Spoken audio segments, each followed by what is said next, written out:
Sergeant at Arms, you may ring the quorum bell for 10 minutes.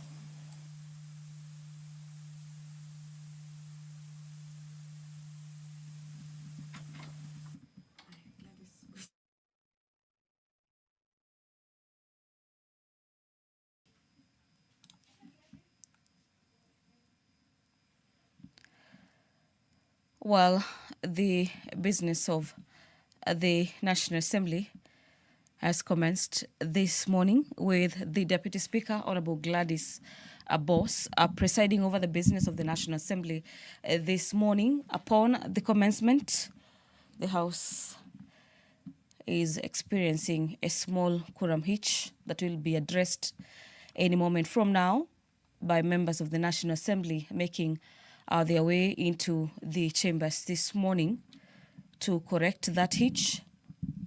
The National Assembly requires at least 50 members for the House to commence business this morning.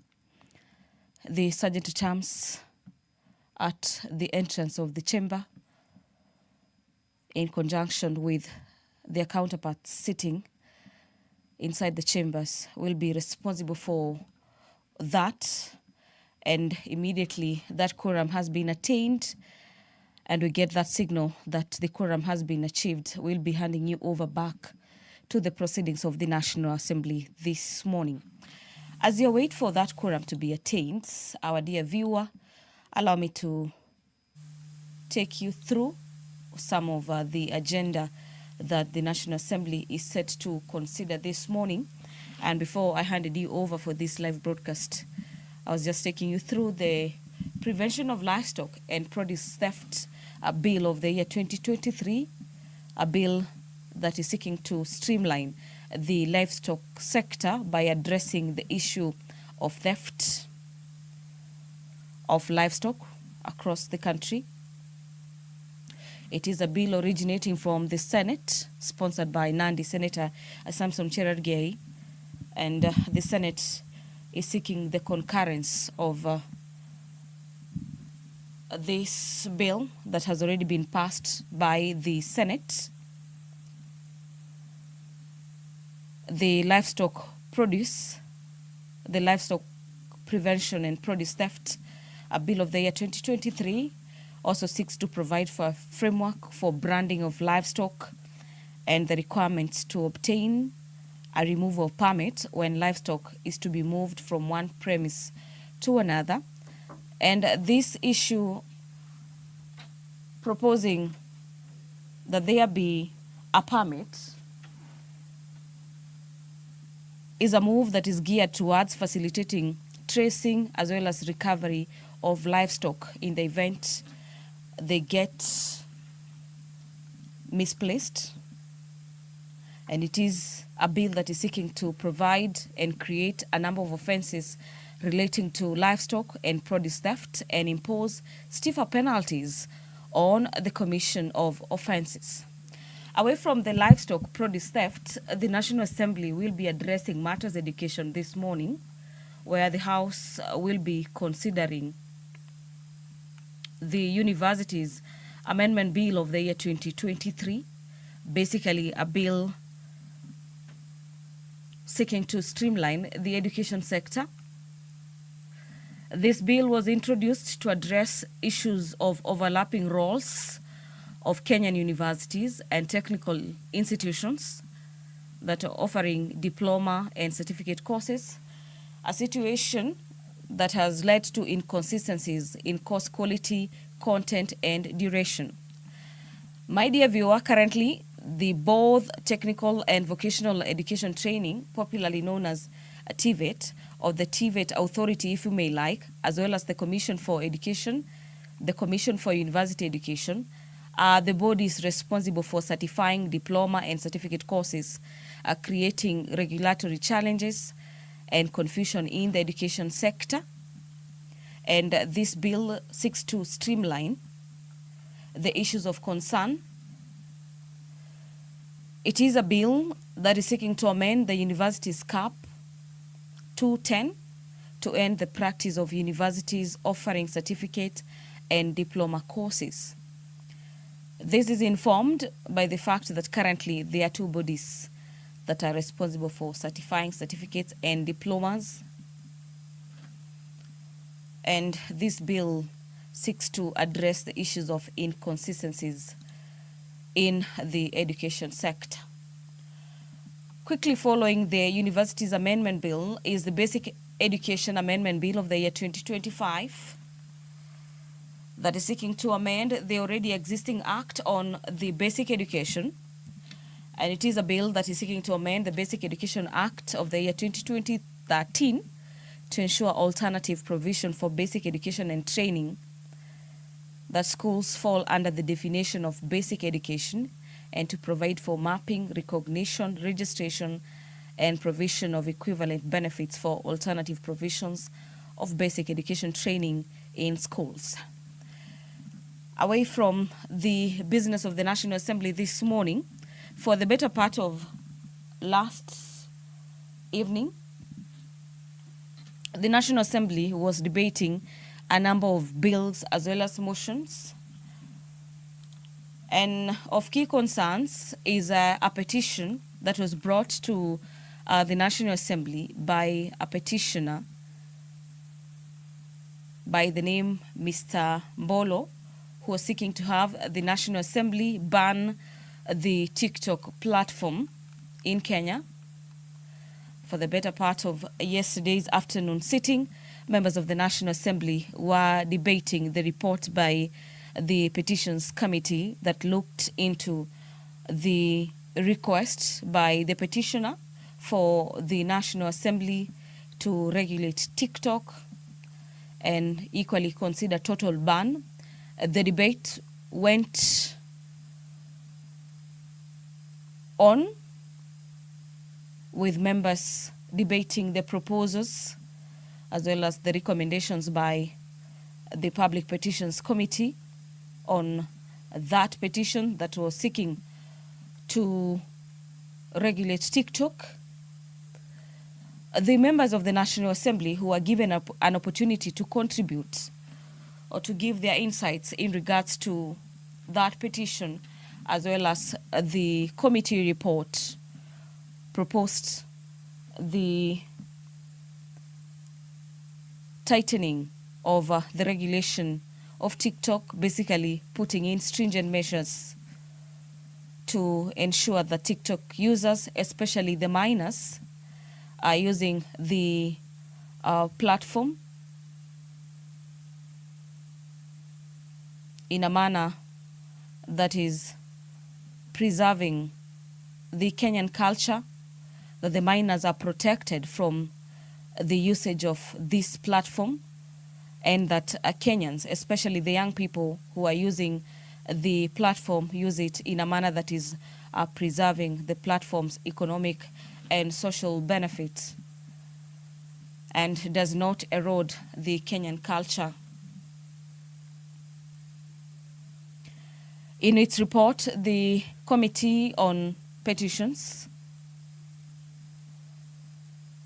in the report that the committee tabled on the regulation of TikTok in Kenya, the Committee on Public Petitions ruled out an outright ban and warned that such move would infringe the fundamental rights and undermine the opportunities on digital economy. Remember, Kenyans, especially the young people, have turned into digital economy to earn a living.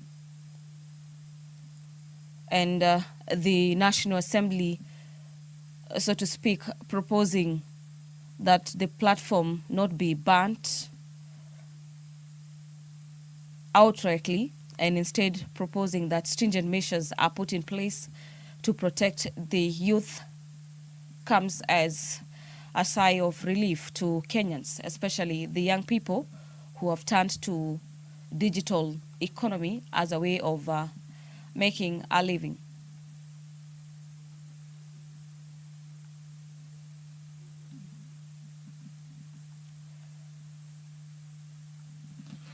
Members of the National Assembly, in debating the report, also highlighted both risks and opportunities associated with the platform, stressing on the need to shield minors from exploitation and inappropriate material that is streamed live on TikTok and other platforms that the youth are using in the country.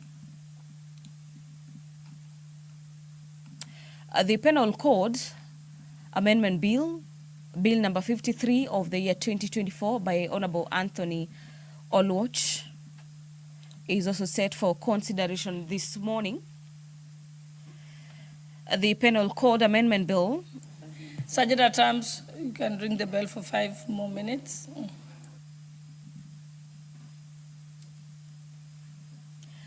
That is an additional 5 minutes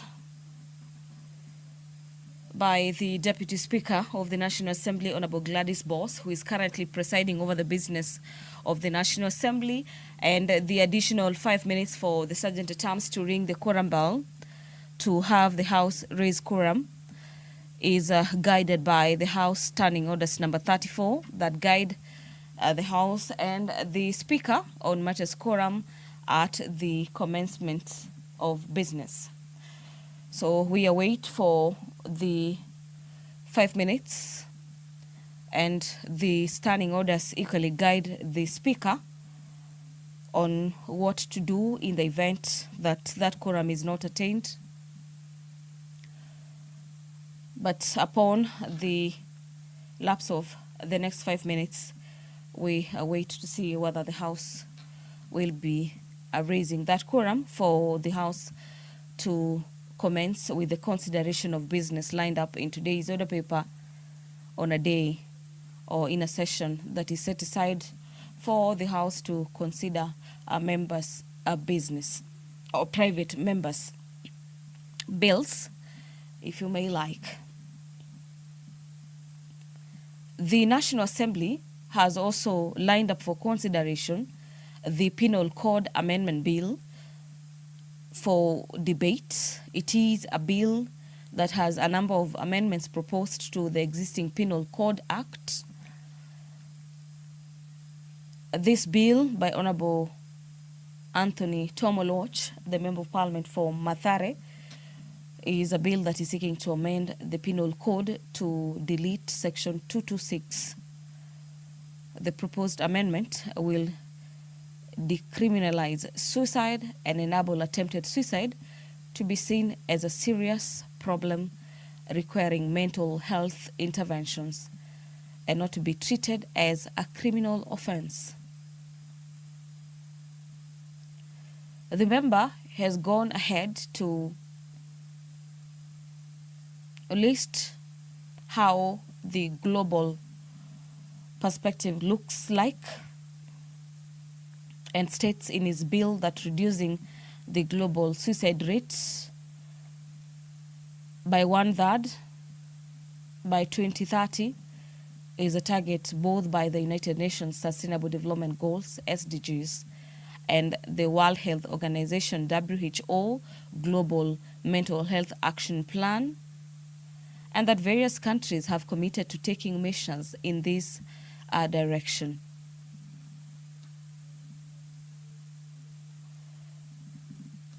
For instance, the World Health Organization policy brief on decriminalization of suicide provides that an impediment to meeting this goal is a fact that suicide and suicide attempts remain illegal in at least 23 countries worldwide, and that decriminalization of suicide and suicide attempts represents one critical step that governments can take in their efforts to prevent suicide, and that further criminalizing suicide will not prevent people from acting on suicidal thoughts, and it simply stops them from reaching out or seeking for help when faced with this kind of thoughts. This bill by Honorable Member for Mathare is seeking to address the issues of mental health, and that to provide a surety to Kenyans that their mental health is an aspect that is valued by the state, and simply encouraging Kenyans or members of the public to open up about issues of concern that are leading to deteriorating state of mental health, and to seek help from professionals who are able to provide guidance on addressing issues to do with mental health that could be facing. Sergeant at Arms, you number may of stop the issues. quorum bell. We may proceed. First order. Order number 1, administration of oath. Order number 2, communication from the chair. Order number 3, messages. Order number 4, petitions. Order number 5, papers. Thank you very much, Honorable Speaker. Honorable Speaker, I beg to lay the following papers on the table of the House today, Wednesday, 18th February 2026, in this morning session. Reports of the Auditor General and financial statements of the National Government Constituency Development Fund for the year ended 30th June 2025, and the certificates therein in respect of the following constituencies: Butula, Lurambi, Machakos Town, Malindi, Maragua, Marakwet West, Matuga, Mbooni, Masop, Mount Elgon, Mukurweini, Muatate, Naivasha, Nandi Hills, Ndhiwa, Njoro, North Mugirango, Nyali, Nyaribari Chache, Pokot South, Ruiru, Sabatia, Samburu North, Sigor, Soi, Starehe, Suba North, Suba South, Suna West, Taveta, Tetu, Tiati, Tarbo, Turkana South, Ugenya, Ugunja, Uriri, Vihiga, Undanyi, and Yata. Thank you very much, Honorable Speaker. I beg to lay.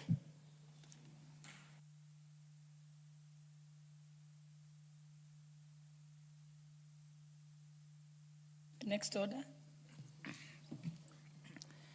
Order number 6, notices of motion. Order number 7, questions and statements. Order number 8, the Sexual Offences Amendment Bill, National Assembly Bill number 78 of 2023, second reading, resumption of debate. Honorable members, when we adjourned this debate, Honorable Jessica Mbalu was on the floor and she had a balance of 8 minutes. So if she's here, she can proceed. Okay, she's not in the house.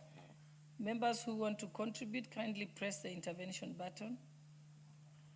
Okay, Honorable James Nikal, you are the first one. Member for same. Yeah, sexual offences bill, yes. Thank you, Madam Speaker, for this opportunity. Let me start by saying this is an extremely important bill as regards sexual offences bill and how it affects the victims, particularly girls, young girls specifically. Madam Speaker, what this bill actually seeks to address 2 issues. Let me start with a little peripheral one. It's defining the minister, and it's basically that is to line it with the Constitution. But Madam Speaker, I want to raise an issue there. What is in the Sexual Offences Act also defines the minister as a minister responsible for legal affairs and so on. What came through my mind, and you as a lawyer probably can guide on this, in this country today, who is the minister responsible for legal affairs? Is the Attorney General a minister? So it brings to my mind that even as we talk about the act itself, I have a feeling the act is hanging in terms of which minister should administer the act.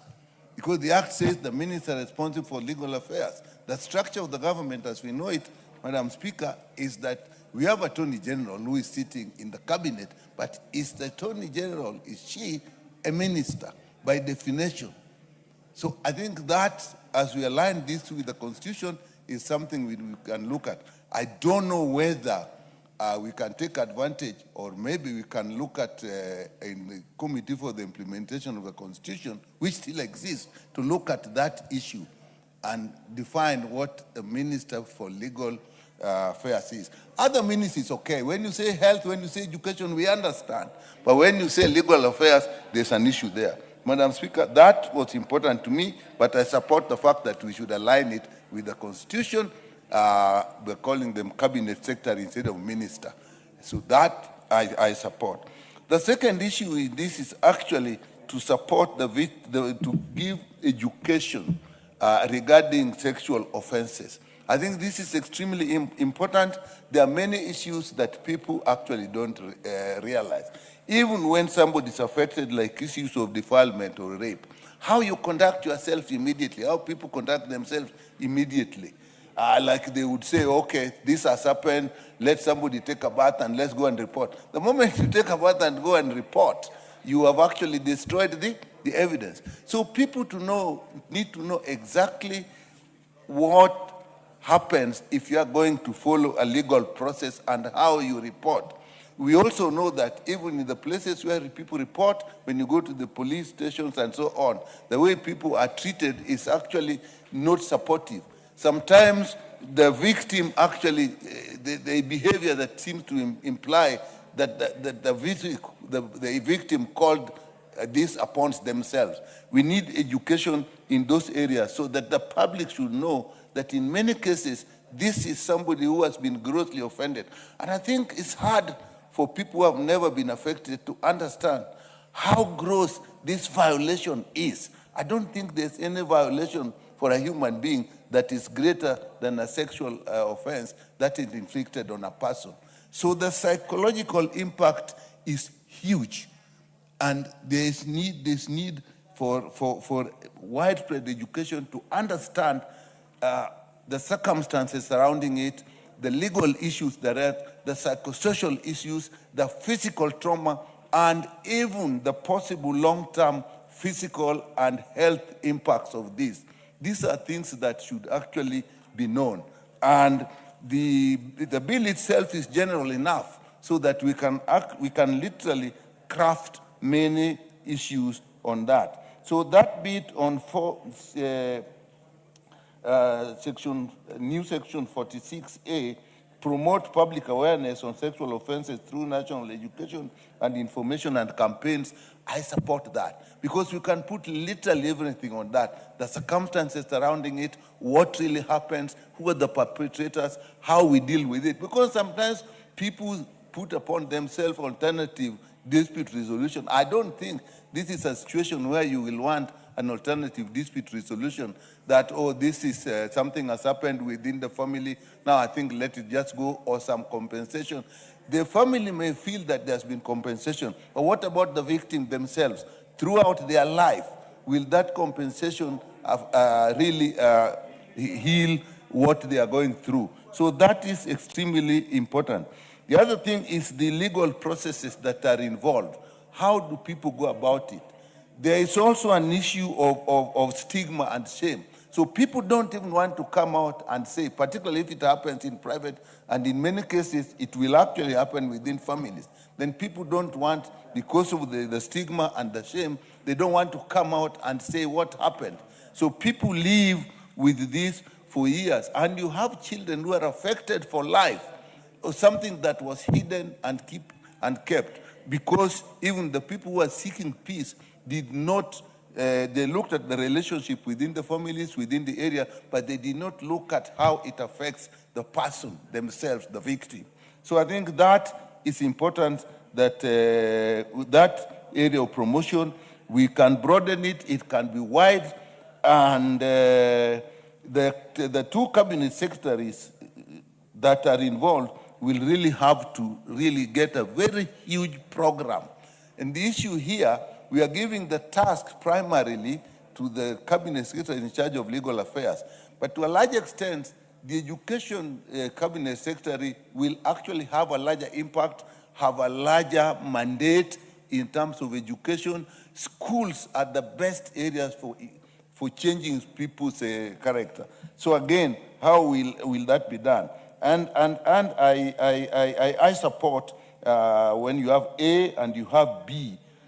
When you have to be, again, in consultation with the cabinet secretary responsible for matters related to education, again, that, as I said, is a big one.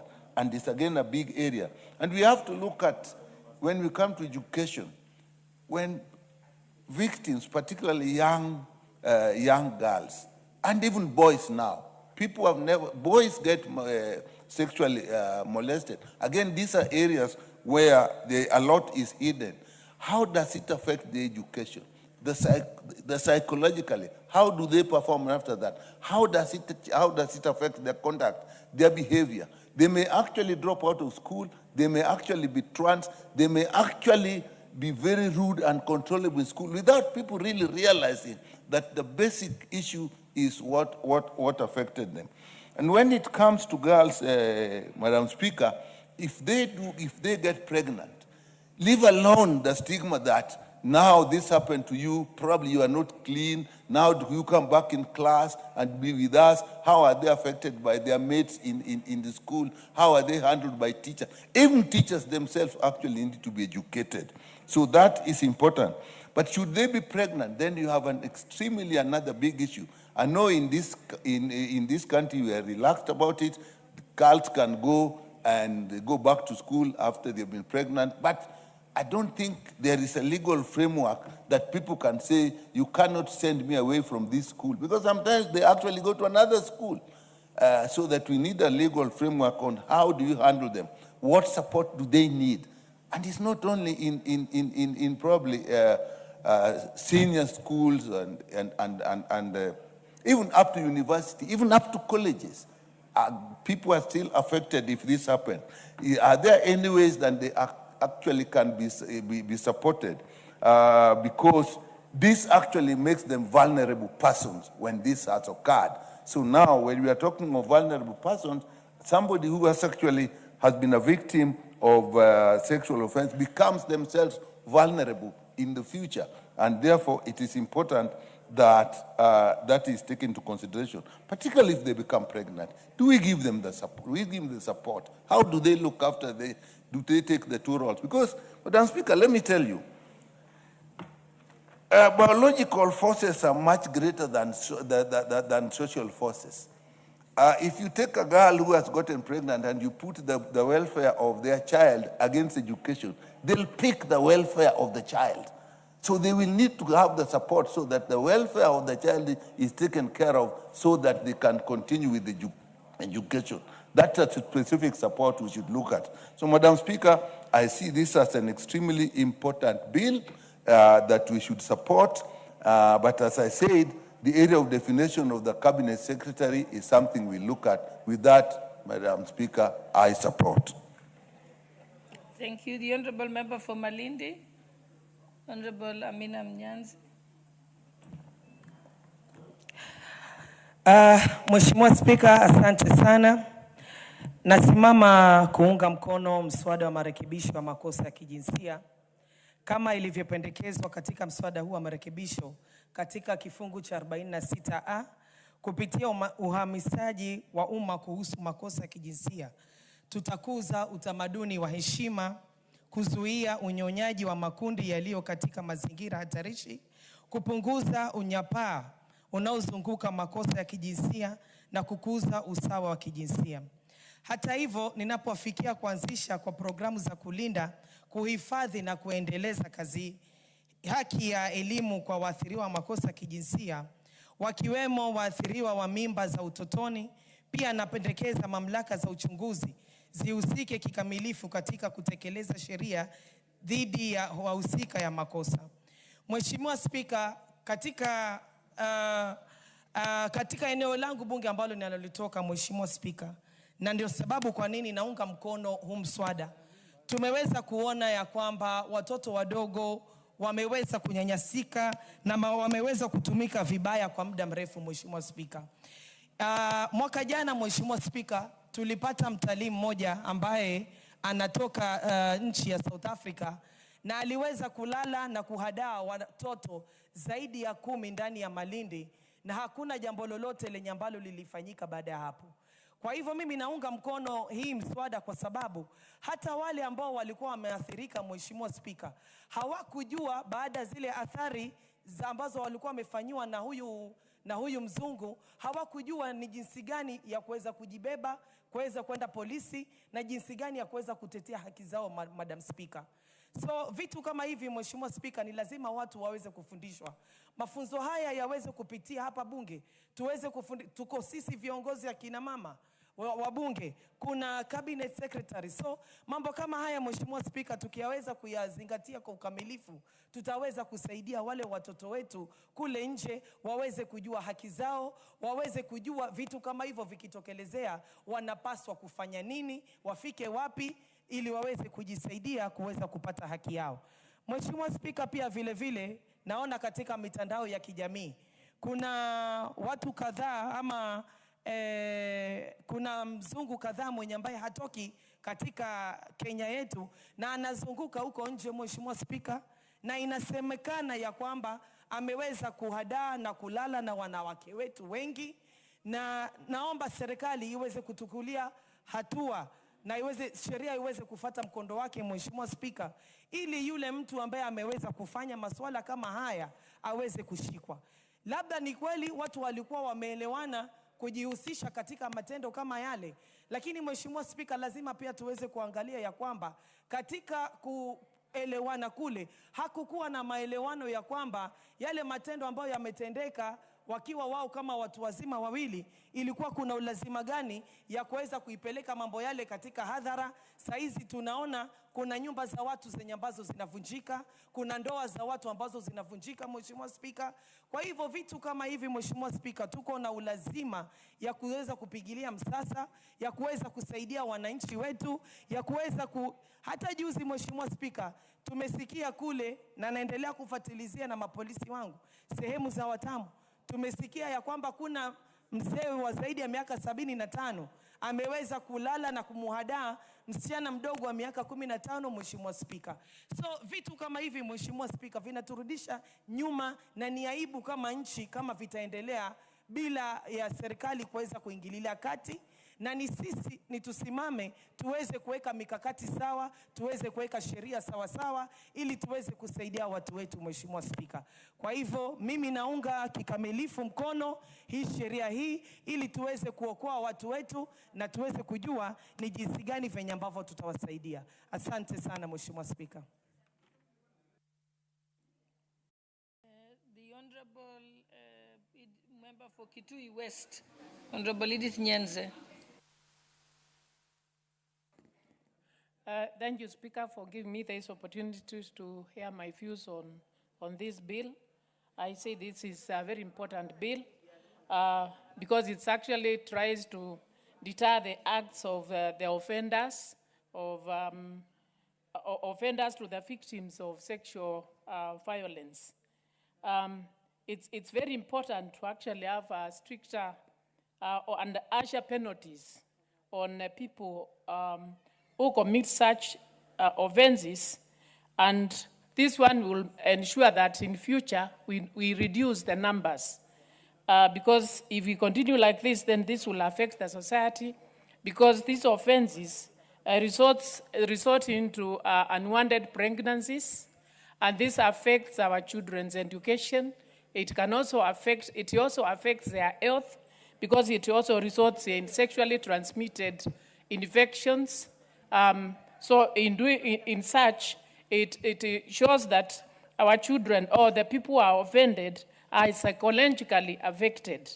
And since they are psychologically affected, they would need a lot of counseling, a lot of treatment. And on this, I would even say that with our education, these things should be taught to our children, should be introduced in schools, so that the young people, the young children, especially girls and boys, would know people won't try to attract them to commit sexual offenses and also affect their lives. So it's good to introduce such in our schools, in our education system, so that our children taught early. And then after the offenses are done, this bill is actually trying to improve the justice, to show that evidence should be collected and witnesses protected. Because such offenses, when they happen, people may fear to come up with as witnesses. But this bill is trying to improve justice to the victims by ensuring that better evidence is collected and witnesses are protected. This bill is also trying to support the survivors by the establishment of safe spaces and shelters for the victims. And by doing so, especially from if it's done in the family cycles, it can be done repeatedly and eventually and psychologically affect the victims in such a way that they may not have a way of escape. But if there is an establishment of safe spaces and shelters, then these people can be put in a secure place where they can be free to discuss about the offenses done to them, and where they can also be counseled so that they can get out of this stigma, because it brings about stigmatization. So this, there is also the issue of strengthened evidence collection. This bill aims to improve the collection and preservation of forensic evidence to support prosecutions. And when this one is strengthened, then it would mean that it would deter future happenings and reduce the number of people who would be involved in such. So, Madam Speaker, it's not Madam Speaker now. Speaker now, I say that there should also be mandatory compensation, where offenders will be required to pay compensation to their victims in addition to serving prison sentences. And this bill ensures that compensation is done to the victims, and also ensures that when they are put in prison, this will ensure that in future happenings are reduced. So I support this and say that it's a bill which has come at the right time. So I support. Thank you. The Honorable Robert Pukose. Thank you, Honorable Speaker. Honorable Speaker, I stand to support this bill by the Honorable Doris Donya Aburi on amendment to the Sexual Offences Act of 2006. And it's a short bill, Honorable Speaker, that looks to amend where we are talking about minister, and now in line with the new constitution, we are talking about cabinet secretary. It's also introducing in a new clause that the cabinet secretary shall promote public awareness on sexual offenses through nationwide education and information campaigns. And this, I think, goes a long way, Honorable Speaker, to inform the public, to inform what are these sexual offenses. Because occasionally you might find that people do things which they think they might be normal, but when you look at the law interprets them as a sexual offense act, and it's not a right thing, and somebody should be able to be held accountable to that. In 46B, in consultation with the cabinet secretary responsible for matters relating to education, establish programs to safeguard, protect, and promote the right to education of victims of sexual offenses, including victims of teenage pregnancy. Honorable Speaker, you find that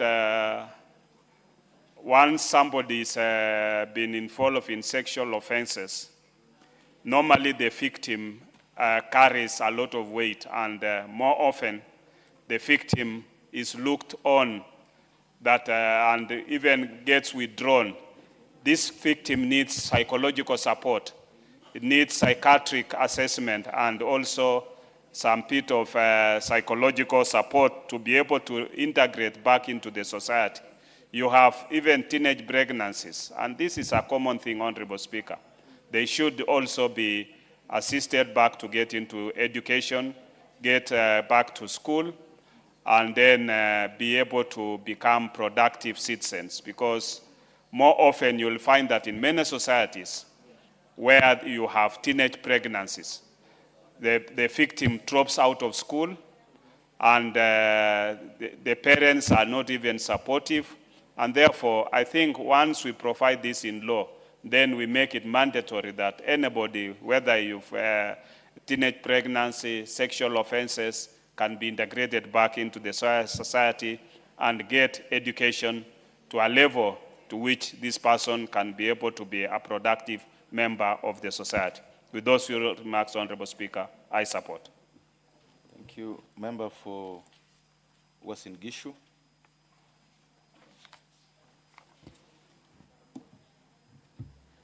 Thank you, Honorable Speaker. First, I want to begin by congratulating and appreciating my colleague, the Honorable Donya Doris, for having the foresight to introduce this amendment to the Sexual Offences Bill.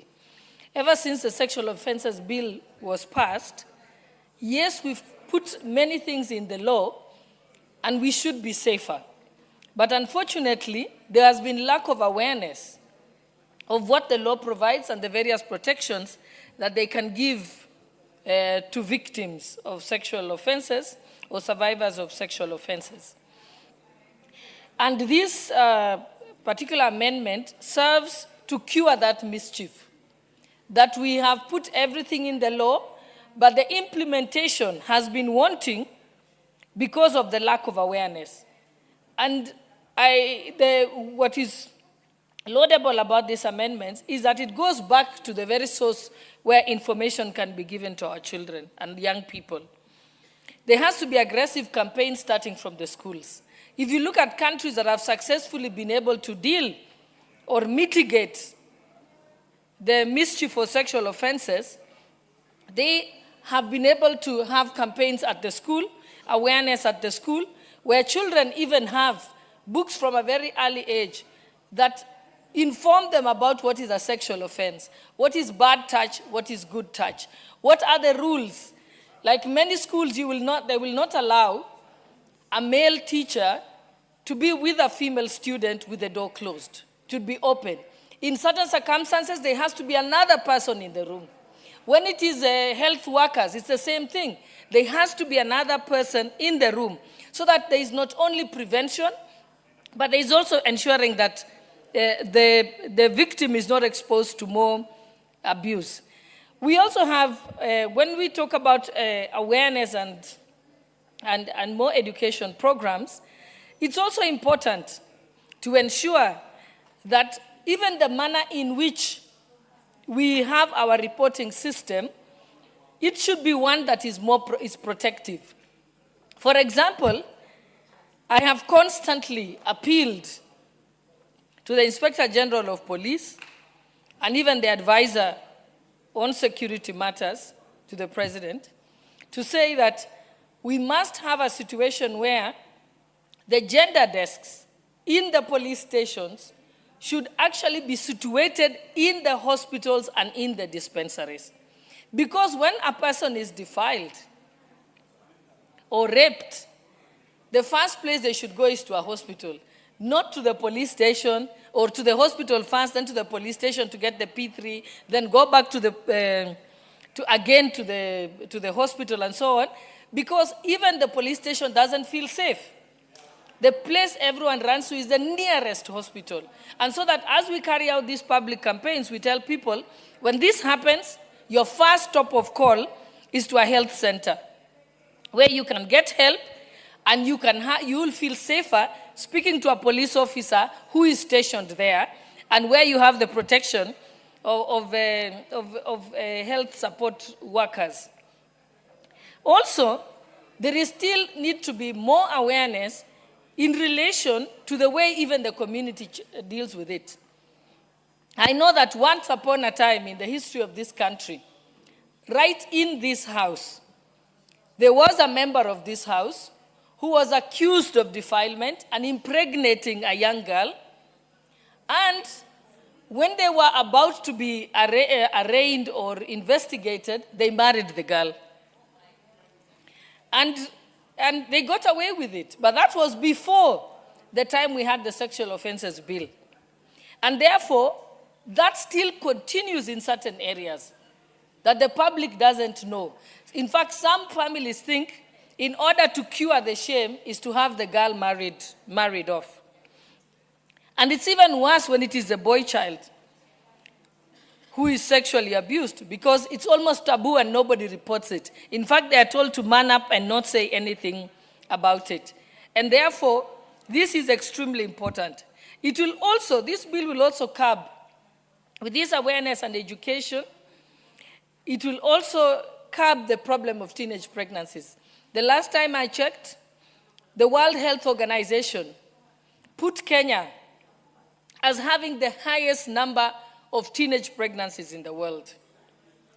And Kilifi County has the highest number of teenage pregnancies. So you can only begin to imagine what a big challenge there is. And therefore, I wish to support these amendments, and I must encourage our members of parliament that the law is not static. We must continue changing it as new challenges emerge. So if we find that even after these amendments we need to put in more amendments, we should. And even following this particular amendment on the substantive legislation or the Act of Parliament, we must make sure the manner in which this awareness, public awareness, and establishment of the education programs to safeguard and protect and promote right to education of victims of sexual offenses, we must have a manner in which we do it. So it will be important that the Committee on Delegated Legislation to immediately engage and begin to develop regulations that can be able to guide this particular amendment. And with that, I support and appreciate, again, the members of parliament who have been very supportive of this particular amendment. Thank you, Honorable Speaker. Honorable Makali Mulu. Thank you. Thank you, Honorable Speaker, for this opportunity. I want to join colleagues in supporting these amendments to the Sexual Offences Act, Honorable Speaker. And as has been said, there are only two amendments. One is aligning the bill to the new constitution, where instead of talking about ministers, we talk about cabinet secretaries. And the second amendment targets creation of awareness on issues relating to sexual offenses. Honorable Speaker, when I listened to the Deputy Speaker make her remarks, something has just reminded me of something I've always been thinking, and maybe something we might consider as we go to the future, Honorable Speaker. I don't know whether we have a mechanism of finding out how the acts of parliament we pass here, in terms of implementation, are performing out there. And maybe that feedback might help us have more targeted amendments in the future. But having said that, Honorable Speaker, the issue of sexual abuses is all over the place, Honorable Speaker. These abuses have been experienced in churches, in villages, in offices, and even in our homes, Honorable Speaker. And I think the proposal to create awareness is a very important proposal, Honorable Speaker, because the victims need to know at what point am I abused, and at what point do I have a case to push forward? Because in some circumstances, Honorable Speaker, it might happen that there's an agreement. And I think where there's an agreement, Honorable Speaker, then you can't start complaining after that, having agreed. But it's important that the victims all Kenyans are trained or are educated on what really what are the borders for you to say that I've been abused sexually, Honorable Speaker. But this is a very common thing, Honorable Speaker, and really I want to thank the Honorable Member who came up with this, because once people are educated, Honorable Speaker, it will be very easy to have the victims and the offenders actually the offenders can now be arrested and taken to court and be punished for these bad acts, Honorable Speaker. But having said that, Honorable Speaker, this is also applicable to both our children who are female and also boys, is also applicable to adults, Honorable Speaker, because we've seen this many times. And we need to ask ourselves also, Honorable Speaker, is what is really the main cause of this? Because I think there could also be a social disorder. Culturally, Honorable Speaker, people don't expect to do these things in a forced way. You don't need to use force. You use persuasion. So in a situation where force is being used, Honorable Speaker, then it could be a trigger to some other problem, Honorable Speaker, and we need to find out what really causes this. Is it psychological issues or is it mental issues? Because issues of also mental health, Honorable Speaker, have become very common. The other thing, Honorable Speaker, we need to find out, ask ourselves this. Could this also be because of the exposure? You know, our young people are watching television, the adults are also watching television.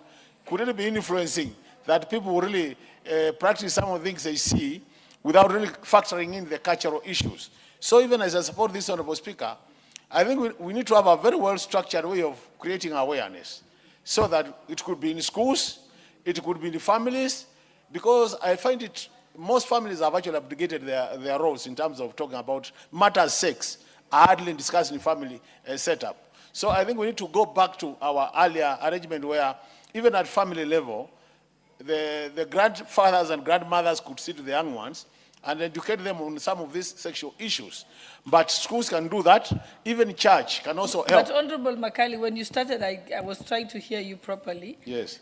Are you trying to make excuses for a sexual offense? No, I'm not making excuses. What Well, I'm there's saying, no excuse. Just like there's no excuse. for I'm just murder. saying, Honorable Speaker, that I support the creation of awareness. Okay. But it has to be very structured, as I said, so that it can even start at the family level, then it can move to the church, and then it can move to the schools. And then the barasas, because even us, as members of parliament, we do a lot of barasas, Honorable Speaker. And I think in these barasas, we could be able to share with our people, the people who vote for us, some of the basics in terms of what do you need to do in case you are sexually abused. So that in that case, then the offenders can be punished. Otherwise, most of the offenders are getting away with it because maybe there is no evidence or the way the case has been structured is not the way it should be. So once we create awareness, I see a situation where we can reduce this problem to bare minimum. So with those many remarks, Honorable Speaker, I support and thank the Honorable Member who introduced these amendments. Thank you so much. Thank you. Honourable members, as communicated earlier, those who want to contribute to this bill, please press the intervention button. And so the next member online is the Honourable Member for North Imenti, the Honourable Dawood. Thank you, Mr. Speaker. Mr. Speaker, I support this motion by Honorable Doris Donya. And Mr. Speaker, the first thing is it started off with Honorable Joaquin Dungu, the current judge of the Supreme Court, when she introduced the Sexual Offences Bill in 2006, which became an act of parliament. And I think from there, we've taken off.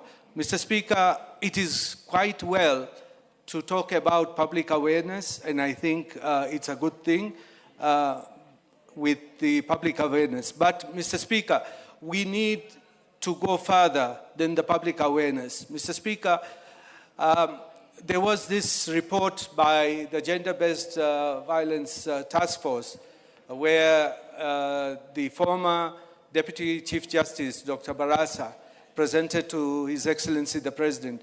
And it goes further to say that sexual offenders should be castrated chemically. Mr. Speaker, I agree to that completely, and if it would be possible, if we can amend this bill to put that into law, I think it will go a long way. Mr. Speaker, we cannot be talking about teenage pregnancies at this time, because those teenage pregnancies, there must be a man behind that. And we need to not just leave it at that. We need to get DNA results and charge those people who have impregnated the girls, take them to court and let them be sentenced, Mr. Speaker. But if our public awareness is just saying that we have got teenage pregnancies and not dealing with it, I think we do not go far enough. We need to go further than that.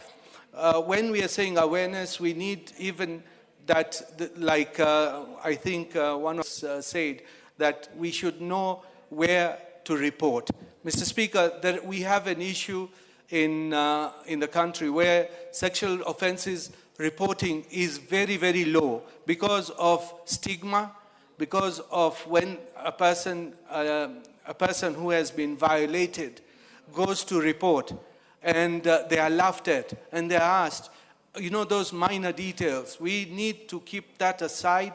We need to have proper gender desks, whether it is in the police stations. But I would suggest to Honorable Donya, if she could introduce that we have those reporting desks at the hospitals. That is where the first reporting station would be, because when somebody is sexually defiled, they are taken first maybe to the police station, or they are taken first to the hospitals. And I believe if it is possible, we have a gender desk to report those things in a hospital and then do a follow-up. Because otherwise, going to a police station and not finding a female officer available to take your report, it makes it very difficult to report because you are ridiculed and nothing is taken into account. Mr. Speaker, Honorable Nyenze talked earlier about the penalties in this bill, but Mr. Speaker, there are no penalties in this bill because I think she may have been reading another bill, but we need to introduce the penalties. We need to remove the gender desks from the police stations to the hospitals, and I have made a suggestion earlier to the Minister, the Principal Secretary for Medical Services, Honorable Mudhoni, that we need to now change the way we work. Because unless we do not do that, we will not get those. And let us get DNA tests for people who we suspect have done this. Mr. Speaker, I even congratulate, I hope that bill comes through by Honorable Kuno regarding the one masala, which they talk about, they sort out the issue of sexual violence in the community. It should not be sorted out in the community. It should go to an open court of law, because by sorting it out, you are hindering the rights of the offended. Mr. Speaker, I think if we could do those few things, then we can change the history. But I am for castration, whether it is chemical or any other. Wacha wakatwe. Mungu awabariki. Thank you. The Honorable Irene Mayaka, and before you contribute, all members join me in welcoming students from Fero School, Nairobi, Embakasi Central, Nairobi County. They are here to follow proceedings this morning. They are welcome to follow proceedings, and I would urge the Honorable Mayaka to welcome them as she makes a contribution. Thank you, Honorable Speaker. And before I even begin, let me take the opportunity to welcome the students to Parliament. It's a great opportunity for them to be able to learn what it is that their legislators do. So, karibu sana to the students. Honorable Speaker, I would like to also add my voice to this particular amendment bill, which seeks to amend Section 46A of the Sexual Offences Amendment Bill, sponsored by my sister, the Honorable Doris Aburi, and I'd really like to thank Honorable Donya for bringing this bill and for sponsoring it. Because, Honorable Speaker, this is a very important bill, especially at this particular point, because a lot of assumption is made that there's awareness in terms of what sexual offense is and how sexual harassment even begins. Honorable Speaker, Part A of the bill is talking about promotion of public awareness on sexual offenses through a nationwide education and information campaign. Honorable Speaker, this last weekend, we've been treated to very embarrassing videos of a Russian guy who was trying to woo Kenyan women, who were quite unaware because of he was wearing gadgets that were taking videos while he was trying to woo them. And Honorable Speaker, if you look at even Section 55, Section 43(1)(f of our Constitution, which speaks about general right of education for everyone, I actually think that this education is not even important for just children. even us as adults, we need this education because people need to be very aware of their surroundings and people who are trying to woo them into this direction. Because it's very embarrassing to see grown women in Kenya being wooed into getting into hotel rooms, into Airbnbs, without even being aware of their surrounding. They don't even know if this is someone who wanted to even harvest their organs or rape them or something like that. So awareness of this is very, very important. And awareness begins, Honorable Speaker, from even the girls being able to know that it is okay to say no. Because some of them don't even know that it is okay to say no. They think they're doing men a favor, or they think by saying no, they're being disrespectful. So this education is very important. Honorable Speaker, even the issue of stigma. Because a lot of times the reason why sexual offenses are not even brought to justice is because of the stigma attached to it. So the people in the home state do not even want to go and report that their child has been raped, even if it's by someone who is a relative to them, because they feel like it brings embarrassment to their home. So it's very important for people to be aware that it is okay to actually report this. Section 2 of the amendment by Honorable Donya seeks to ensure that the Cabinet Secretary, in consultation with the responsible for matters of education, is also ensuring that this particular education is being done. I heard Honorable Nyikal questioning and asking who the Cabinet Secretary in charge of legal affairs is. Right now, under our current constitution, we do not have a Cabinet Secretary for Legal and Justice and Constitutional Affairs as we did in the previous dispensation. But we do have the AG, who has the Legal Affairs Department that sits under her office. Secondly, we also have the Women Advisor to the Cabinet, who advises the President on matters to do with women affairs and policies relating to women. So we do have people who are sufficiently representing us in cabinet in terms of these particular affairs and who can actually take this up. And Honorable Speaker, I really want to believe that once this is actually assented into law, that we will have the necessary steps taken in place by the cabinet secretaries in charge of this, so that we can have a comprehensive curriculum on sexual matters in this country. Because we shouldn't take these things for granted. And Honorable Speaker, already in the Constitution, it covers the fact that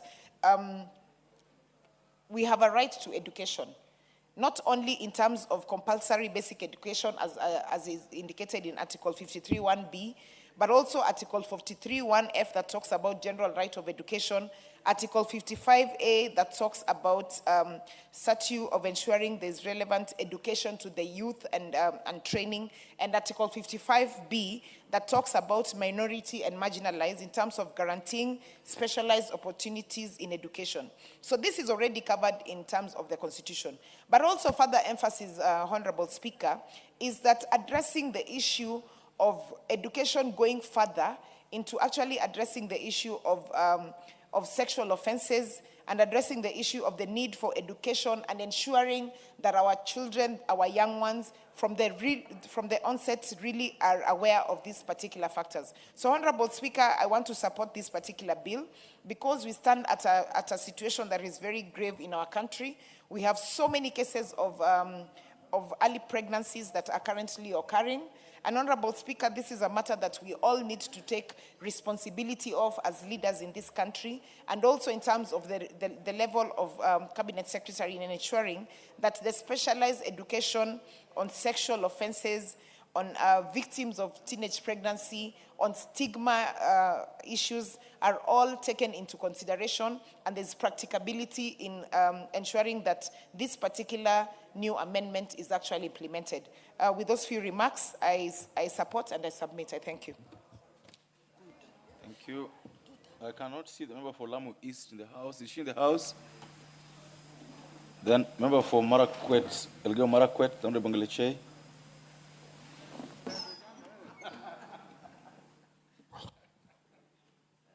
Thank you so much, Mr. Speaker, for giving me this opportunity to contribute into the bill. And let me appreciate Honorable Donya for bringing in the Bill of Sexual Offense Amendment Bill 2023, National Assembly Bill number 78. Mr. Speaker, this is something that has actually been affecting our communities, and we have been missing, or we have never figured out the proper way of doing awareness or making our children or even adults, as Honorable Mayaka has said, to be aware of what is happening. As much as we have the Sexual Amendment, so the Sexual Bill Offense Act, we lack advocacy. And therefore, if we are to implement this bill as intended by Mheshimiwa Donya, by addressing the gap in the law by mandating the responsible Cabinet Secretary to promote public awareness on sexual offense through nationwide education and information and campaign, it will improve on how we deal with sexual offense bills. Mr. Speaker, you know, we live in communities whereby some of the issues are preferred to be under or are preferred not to be made public, even as ugly as they are, or even when they are affecting and are bringing a lifelong effects to an individual. At times, some communities would prefer not to discuss some issues, and it is not even some few communities, but even individuals would prefer to keep mum over some issues. Maybe their child has been molested, has been raped, or even adults, they will prefer to keep it under for the fear of shame. And at times, it's also because the law might not be adequate enough or does not may properly not be able to apprehend the victims. So, Mr. Speaker, there is a word in the Bible. I'm a staunch Christian, and I would wish to wish all the Christians happy Lent and the Muslims even as they start their Ramadan. Proverbs 22 verse 2 says, train up your child in a way he should go. Even when he is old, he will not depart from it. Some of these instincts, some of the issues we teach our children will never depart from them. And one of the issues that I advocate, Mr. Speaker, that should be taught to our children is what is wrong and what is right. Not only what is wrong and what is right, they should also be taught what happens when somebody has done something wrong to you, or something that can have lifelong challenges or some lifelong complications. Like, for instance, in our societies, there is a very high rate of teenage pregnancies. You find that those teenagers are underage girls, girls who are not of, who constitutionally are underage. They didn't consent, or they were, most of them, you find they've been impregnated by adults, people who are supposed to be their caretakers, people who are supposed to be teaching them.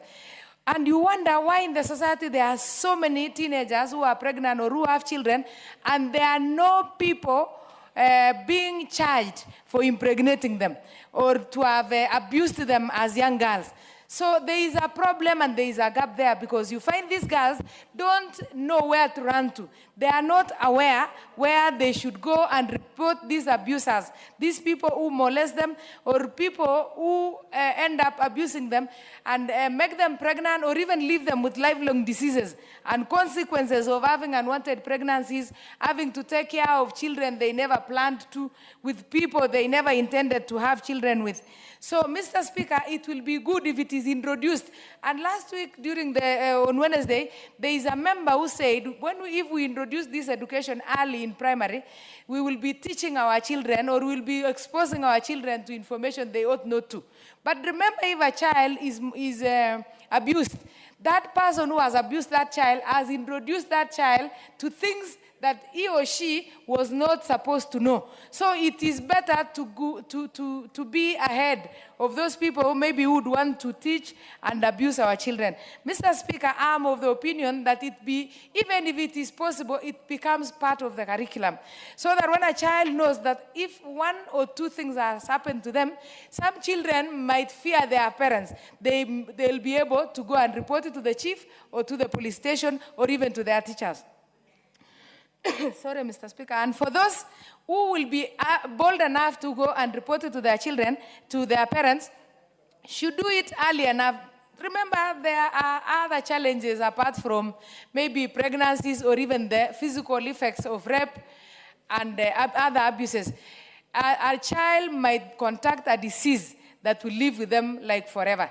But if you bring that education very early, a child will be aware and will know that in case something happens to me, like in a case of rape or in a case of an abuse, that child will know that I need even to go to a doctor within 72 hours to get a PEP so that you cannot get other diseases like STIs and STDs. But if you don't teach them, or if they are not aware of it, a child will just decide to keep quiet and not tell anybody. When you go and report a rapist or somebody who has abused a child, they always need evidence. And in most cases, they'll ask you not to shower, not to remove the clothes. But if the child is not aware, you will find that even before reporting to the parent, the child maybe have sanitized or has washed himself or herself, has changed, and that one will tamper with the evidence. So to me, it will be very important if the education will be made public. And Mr. Speaker, it should not only be introduced in schools. You find even in villages, there are still parents. We live in a community whereby we still have people who are illiterate and semi-illiterate. Others have gone to school and others have not even gone to school. You find that you have a parent who will report to you an issue.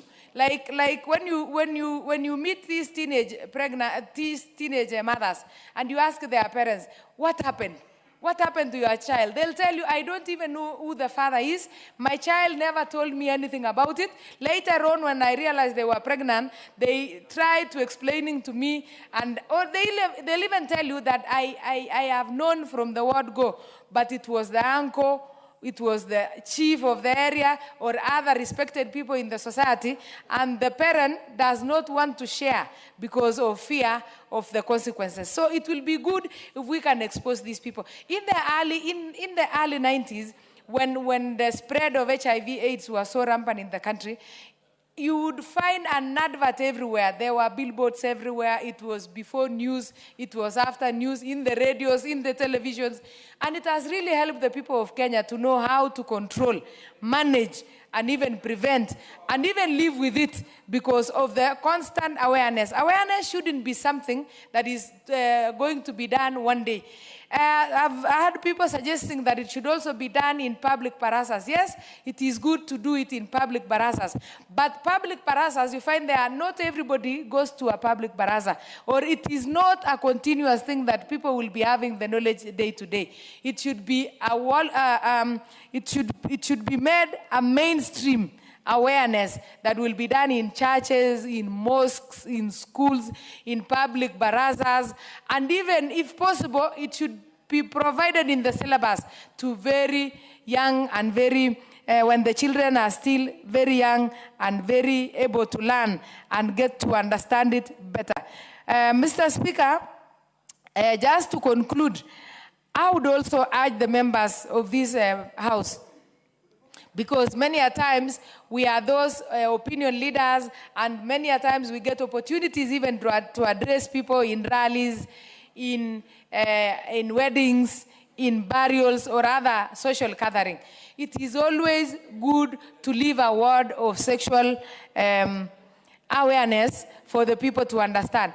At times, people might look at it as a very minor thing in the community, but the effects are so much. In every family, it has been affected, and the consequences will live with us like forever.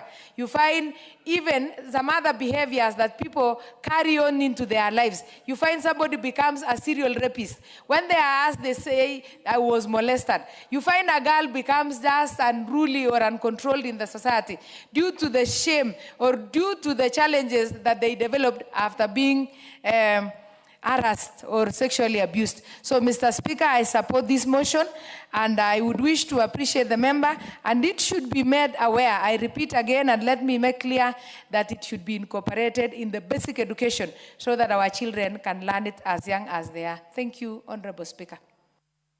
Member for Makueni County. Thank you, Honorable Speaker, and I'm from Makueni constituency.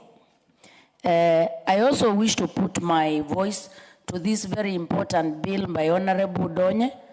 The amendment comes in time because when we look at the offenses, sexual offenses bill, there is a gap. It is not actually addressed, and it creates a lot of gap between the practice and the law.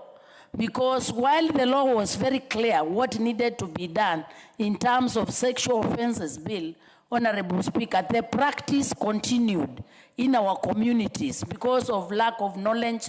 And I think that is what this amendment is actually going to address. Because when our communities remain unaware on the issues of sexual offense, even when the law is very clear, they continue violating without an action. And I think, Honorable Speaker, that is where the tire touches the road. I'm very excited because yesterday I was having a meeting with the community, and this issue came very well, very much. We are investing in terms of CDF to so many learners, yet getting a lot of dropouts through early pregnancies in schools. And those people who make those offenses, they are being embraced in the community because even the elders who come to settle the cases, they are still following their traditional know-how. They will even request the money to marry the girl. And even when the money marries the girl, the girl loses all the opportunities in life. And they are doing it with a lot of innocency. They actually, when they are deciding the man should marry the girl, they are doing it with a very clean conscience, thinking they are helping the girl to live and live better with her husband. Honorable Speaker, you can imagine how painful it is for a girl to surrender to be somebody's wife who actually raped you for the rest of your life. So I think this bill, if implemented, this amendment, if implemented, it will actually add a lot of value because it will give these girls awareness so that the law, the sexual offenses law can actually be helpful to them. Honorable Speaker, it's also important to realize the social cultural setup of our communities continues still to promote some of these practices, including wife battering. Because they believe, because of gender biases that have continued from time to time, they do not see an offense in that. And this does not only hurt the woman, it actually affects the entire family. And it's also a sexual offense bill, which this amendment addresses. Because if our people get this awareness, Honorable Speaker, then we'll have many people in our societies who can stand up for the vulnerable and the disadvantaged. And that actually will bring a lot of security at the household level and even in the community level. Honorable Speaker, you know what is not budgeted, it's hardly implemented. If this goes to the mandate of the Honorable the Cabinet Secretary, it gives an opportunity for issues related to issues of gender violence to be budgeted for. Because sometimes these are assumed to be very small things that are causing a lot of havoc in the community. But people think water, classroom is a big problem. But we realize these are very small, they look very small, but it really touches the fiber of the society. So I think having this amendment will enable the secretary, the ministry concerned, to have a budget towards advocacy, awareness raising, right up to the community level. And Honorable Speaker, I think this will add a lot of value into our society. Honorable Speaker, I had one of the members recommending castration. But I think the issue is not the issue of the act, it's the dignity. We are not only looking at pregnancy. Pregnancy being a problem, we are looking for more than pregnancy. Even without the issue of, even if people were castrated, we are looking at what are you doing to the dignity of the woman, of the girl, of the boy. So castration, in my own opinion, Honorable Speaker, I don't think it will actually add a lot of value, because even castrating men is a sexual offences bill. It's a sexual offense, because they are entitled to their sexuality. So what we are looking for is the discipline of the human person, and castration in itself is actually, because when we talk about a sexual offense, it's not about women alone. Even men need their sexual dignity, and they need to be protected, and this awareness should be there. Honorable Speaker, my last point is the issue of when we are having formal education. I support this point. It's important, once this awareness is entrenched, becomes law, it also happens in our school. Because when you have two parallel schools, the informal school and the formal school, the informal school in the community talking so much and supporting the issue of sexual offenses, then you realize the formal school may not do a lot. So when this awareness goes up to the communities, Honorable Speaker, we are likely to change the society and to live by values. Honorable Speaker, in a summary, this amendment will ensure that we have societies that lead their life based on values, and the value system will actually promote the well-being of the society. So, Honorable Speaker, I support and congratulate the member. Thank you. Thank you. Member for Masinga. Thank you, Mr. Speaker, for the opportunity to be able to say something about the amendment bill, 2023 National Assembly Bill 78, which is the principal object of the bill is to amend the Sexual Offense Act, Cap 63A, to mandate the Cabinet Secretary responsible for legal affairs to promote public awareness of sexual offenses. This is the body of the amendment. And this amendment comes at a time when our country is bleeding for such offenses in our communities, in our villages, in all the places that we pass by, such that whenever such a thing happens, the dignity of that person is gone, and that person is shameful all through his or her life. This has become rampant even by not differentiating whether one is a woman or a man or an old man or an old woman. And this should be promoted by the awareness everywhere. The way the Minister of Health normally promotes their issues, this should be promoted the same, so that everybody is aware that the sexual offense is harmful, is crime, and it is an offense that needs no forgiveness. So I am trying to say that this crime is one of the worst crimes that one can commit to anybody, because you are forcing somebody to do anything which you are not permitted. And therefore, I am supporting the awareness so that this can be told everywhere, wherever we go, like the way we normally announce our bursaries. When you want to give bursaries in your constituencies, you make sure that even in the churches, it is announced. In wherever the meeting, there's a meeting, we shall be giving bursary on such and such a thing. So this should be told, and everybody should be aware that this is a crime. More often, many of these offenses, once they are reported, the police gets away with them. And even they tell the criminal who does such a kind of thing the tricks on how to evade it. And even some of them normally take bribes. Like I know a few in my constituency who took bribes to get away with the sexual offense of some minors.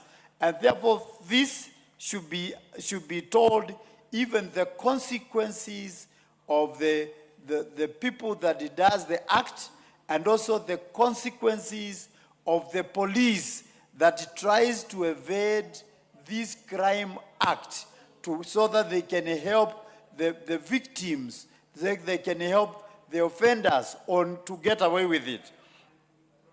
Mr. Speaker, the bill also seeks to have education in the schools through the Ministry of Education or through the Cabinet Secretary. This can be a helpful channel, because many of the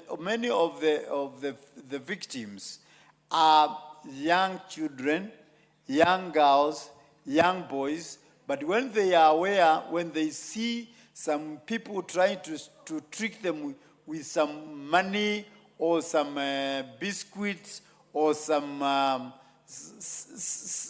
the things that they normally trick them with, like let's go and I buy you chips or whatever, that they can be aware that when they see such a people tricking them, they are trying to seduce them so they can have sex with them, a sex that is not permitted for young children and the young boys, which is a forced act.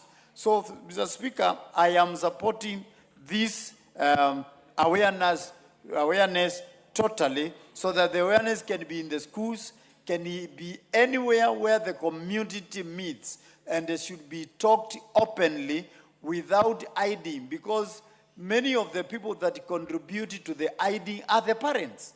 Once a child is molested, once a child is committed that act, the parents try to hide so that the family is not embarrassed. But this cannot be the chore.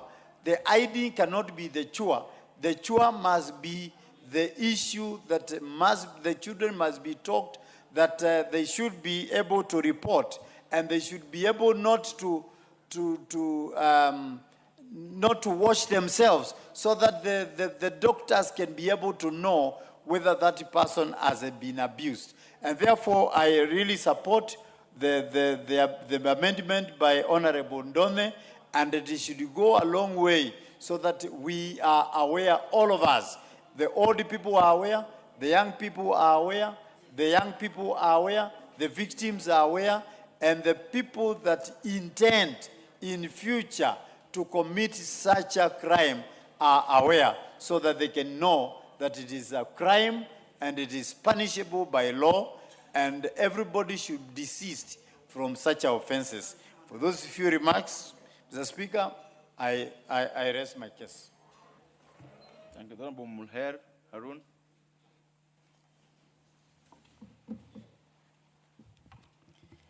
Thank you, Mr. Speaker. I wish to also contribute to this particular amendment bill, which is a very important bill. And I also want to congratulate Honorable Donya Doris for being prompt in matters women and sexual offense issues. And Mr. Speaker, I support this bill because it brings a very critical issue on public awareness, which is something that has very much deteriorated over the past few years. I think growing up and when I was in school, I remember there was a particular campaign that was run in our schools called Tumechil, which was airing on TV prime time. And it really brought out the importance of sexual education, sexual discipline, and a matter of morality. But where we stand today, you find if you live here, the next thing you find on the immediate billboards are massage parlors, which allegedly advertising unnecessary and ungodly acts. Our country is a country that is guided by morals. The Constitution also emphasizes on that. We have seen how sexual trafficking and sexual cases are happening across the globe. with countries like America handling the files of the Epstein files, where young girls have become victims and trafficked. Mr. Speaker, if we continue to allow these public advertisements through massage parlors or pubs where you find young women who are carrying boards inside the clubs and bars, incriminating themselves as women, not out of choice, but because there is lack of proper awareness. So, Mr. Speaker, this bill will really bring out that matter, and I really want us, especially as a young person, and the generation coming after us to be informed on the importance of having sexual discipline so that we can be able to address these issues. Mr. Speaker, there was also a campaign that was run by then Honorable Raphael Tuju, I think, if I'm not wrong, which really did very good awareness for children who are in schools. Mr. Speaker, this is something that we need to bring back, and I really want to thank Honorable Donya for bringing up this particular angle to the Sexual Offense Act. The second issue is on maslaha. I come from a region where maslaha is very much practiced. The Constitution, we know, allows for alternative dispute resolution, but explicitly matters rape or murder cannot be things that are handled under trees or where elders can come together to address it. So, Mr. Speaker, this amendment hopefully will also be able to seal that loop, and it's something that I intend to continue adding on to my voice even as we head to Committee of the Whole House. Mr. Speaker, the third issue is on technology-facilitated offense. With the emerging technology today, for example, what we saw with the Russian person who was in our country, he simply wore a Ray-Ban Meta glasses like the one I'm wearing and secretly recorded young girls. Whether it was consensual or not, Mr. Speaker, it is a technology-facilitated offense, and my recommendation is to frame non-consensual sharing of explicit images like that to be termed under the Sexual Offense Act. We already have that covered in the Cybercrime Act, Mr. Speaker, but explicitly it does not classify technology-facilitated offense as a sexual offense. So, Mr. Speaker, at amendment stage, I also recommend the mover of the bill to capture this so that we are able to seal these loopholes completely. Mr. Speaker, technology keeps changing every day. The vulnerable people always will be young women and girls and children. Part of the awareness should be that we promote both sexual education, morality as a country, sexual discipline, and protecting the rights of our girls. Mr. Speaker, the courts should also serve as a strong example. You find court cases dragging for more than 2 years, 3 years, which encourages more offenses and more injustices to be meted on young girls. Mr. Speaker, the courts must make their pronouncements on matters sexual acts and sexual offenses. Any person who is presented in court for raping, assaulting, or defiling young girls should not be let go on bond, because this then shows that the courts are weak. You find the same person who's been released on bond going back to the community and assaulting another young girl. So, Mr. Speaker, we need to add a clause to this Sexual Amendment Act that there is a certain duration of time where somebody who's been presented in court, the case should be concluded in not less than a year. That way, it will serve an example that we do not joke as a country about sexual offense or anything that violates the rights of our children and our country, Kenya. Thank you, Mr. Speaker. And I want to really congratulate Honorable Donya, and I will submit my recommendations to her to be able to add on to the bill. Thank you. Well said. But I hope, Honorable Mohera, I hope you know that you can also do amendments yourself. You can actually file amendments to this bill yourself. Yeah, that's the right thing to do. Before I give it to member for Kibwezi West, in the public gallery are students from Kamuwongo Secondary School, Kamongo Senior School is in Mwingi North constituency in Kitui County. They are here to follow our proceedings this morning and to visit Parliament, and we welcome them to the Hollow House of Parliament. There's the member from Mwingi North. You got 1 minute, if you must. Thank you, Mr. Speaker, sir, for giving me this opportunity to welcome students from Kamwongo Secondary School in Mwingi North constituency. I want to welcome them to this Parliament, the August House, just encouraging them that it is a step in the right direction. It reminds me of those years when I was their age, when I used to come and sit where they are seated and watch the likes of Martin Shikuku debate. Little did I know that one day I will be the Member of Parliament for Mwingi North. So I want to tell them that I also wish them well, that at some point in their life, they could find themselves in this house. So welcome and feel indeed in the right place. Thank you, Mr. Speaker, sir. The Honorable Jessica, I'm informed that you actually had convened on this parallel motion, a bill last time, and when you started the House today, you're not in, so you lost your 8 minutes. Approach the chair. Approach the chair, please. And as she does that, we'll have the member from Mwingi West contributing. Approach the chair. As she does so, let's have the member from Mwingi West contributing. Oh, thank you, Mr. Speaker, for this opportunity.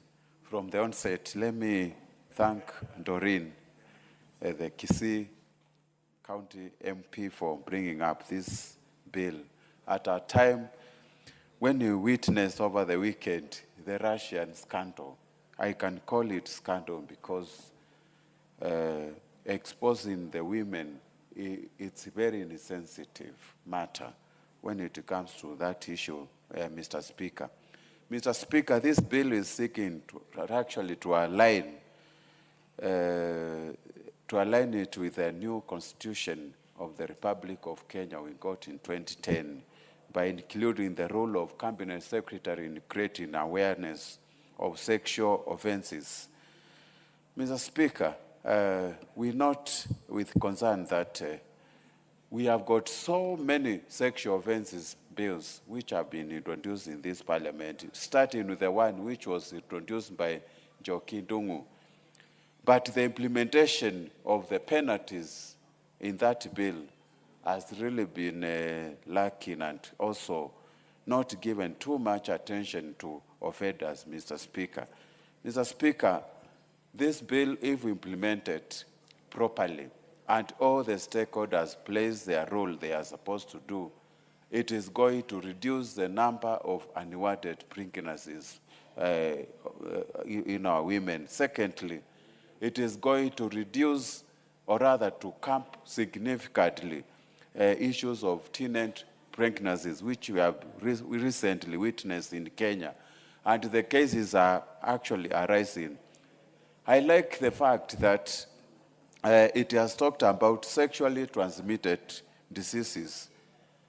I recall last year when I was reading a section somewhere, a newspaper, there's a lady who was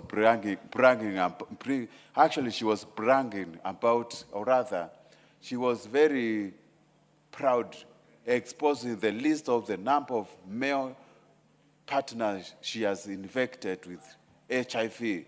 And this was out of order completely, Mr. Speaker. By implementing this, we are going to curb the issues of sexually transmitted diseases. And also, we need to actually institute severe penalties of the perpetrators, of people who expose others to sexually transmitted diseases knowingly, Mr. Speaker. Mr. Speaker, the bill is also going to curb immorality. Prostitution is not, it's a criminal offense in Kenya. Actually, it is criminalized. And most of the time, these prostitutes, when they go,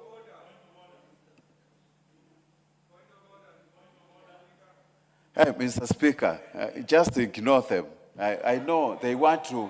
Order. I would if you didn't go where you're going. You're going on a terrible tangent. The Honorable Member for Suba South.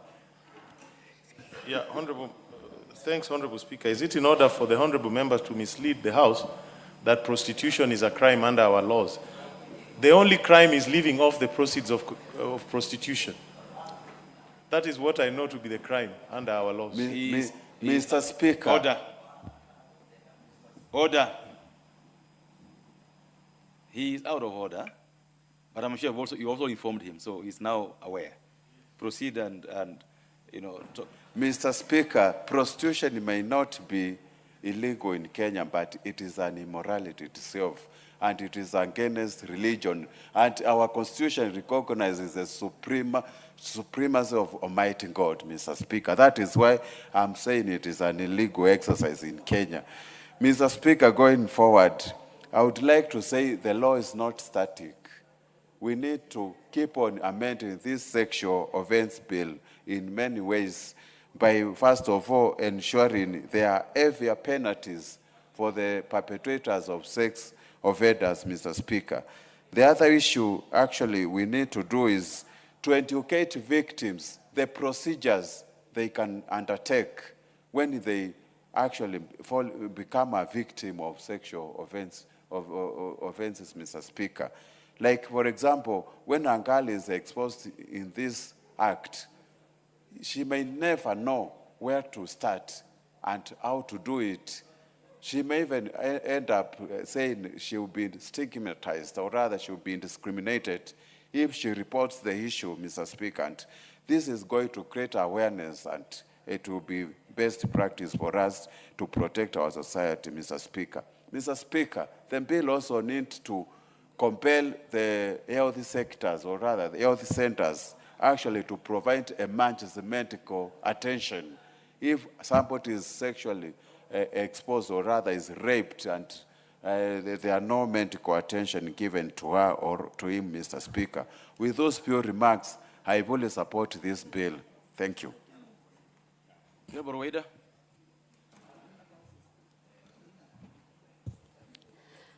Asante Bwana Spika kunipatia nafasi nami kuchangia kwa sheria ya makosa ya kijinsia.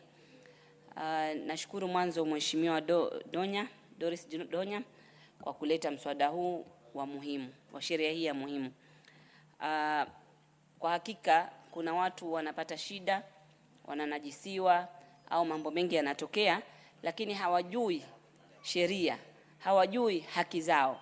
So sheria hii itaongeza ufahamu ya makosa ya kijinsia, ili watu wafahamu haya makosa ya kijinsia makosa gani. Sengine mwanaume anaweza kukwambia mwanamke kitu kwa mdomo tu, lakini ikawa ni makosa ya kijinsia, lakini wewe hujui, unanyamaza, unavumilia.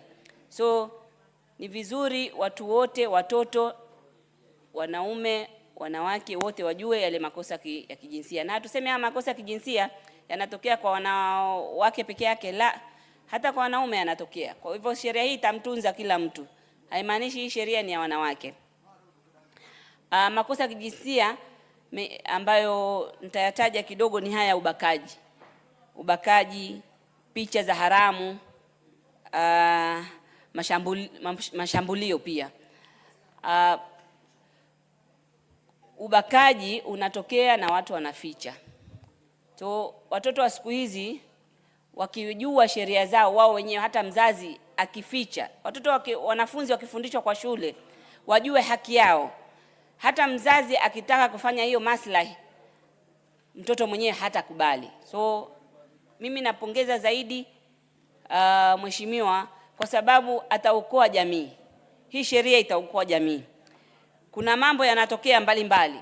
Hata kwa sisi viongozi wanawake, kuna mambo mengi tunaambiwa, sisi tunavumilia, tukiona itaharibu, itafanya hivi, lakini huwa ni makosa. Nchi zingine ukienda ukimpata msichana pengine ako kwa reception, kuanza mambo yako, hiyo unashtakiwa kwamba wewe umemkosea. Sio hapa paka ifanywe kitendo ndio tumkosee, uwe umekosea. Ile kutamka tu huwa umekosea. So ni vizuri hii awareness watu kujua iende paka kwa shule, ianze kwanza paka shule za chekechea, ianze huko, msichana ajue au mvulana ajue kwamba haya ni makosa, na tena wazunguke Kenya nzima, iwe na kitengo pale ya kusema hii sheria, maana sheria ikiundwa ni ya Kenya nzima, isiwe tu ni hapa pa town wanafanya awareness au wanaitana kwa mahoteli, iwe wanaenda wodi kila wodi au eneo bunge kila eneo bunge, ili watu wajue haya, kwa sababu sahihi Bwana Spika, inakani kwa mbunge au kwa women rep, na ukumbuke sisi pia tunatafuta kura. Ukienda ukizungumza ushaeka maadui, so itabidi hii ifanywe program, kama itaanza kwa machifu au itaanza kwa nyumba 10 au itaanza vipi, isiwe kwa maboardroom, iwe itafikia wananchi. Kwa sababu saa nyingine mzazi anaweza mzazi akasema kwamba mimi kwa sababu ya hii aibu acha nifiche hii. Kwa sababu kwa mfano mimba za mapema, kule kwetu ikitokea mimba ya mapema mtu anaona hii ni aibu. Sasa katika aibu hii wanataka kuificha. Sasa katika kule kuficha ndo anaendeleza makosa. So kutoka kwa walimu, kwa jamii yote, community yote, ili ijue haya ni makosa na makosa yatafuatiliziwa vipi. Pia ziwekwe mbinu, manake haya ni maoni mazuri, lakini maoni lazima kuwe na mbinu kisha ya kufuatilizia. Kuna sehemu huwa hazina polisi karibu, huwa hazina wasaidizi karibu. Hasa zile sehemu hata mtu akajua haki yake, kufuatilizia kupata haki yake inakuwa shida, ndio ubidi anyamaze, aone afadhali nifiche kwa sababu itanigharimu pesa nyingi. Kuna wakati inafika msichana pengine amenajisiwa, lakini haraka haraka ataosha, hajui kuhifadhi zile. Na ukifika kotini ni kweli amenajisiwa, lakini judge ataamua kwamba hakuna ushahidi, kwa sababu ushahidi mzazi yeye mwenyewe kwa alificha, aliharibu. Kwa hivyo sisi kama kule Lamu nilijenga nyumba za hifadhi. Hizo nyumba za hifadhi ziwezeshwe ili ziwafikie mashinani watu, kuambia yatakana ukinajisiwa ifanywe hivi, ifanywe hivi, ifanywe hivi.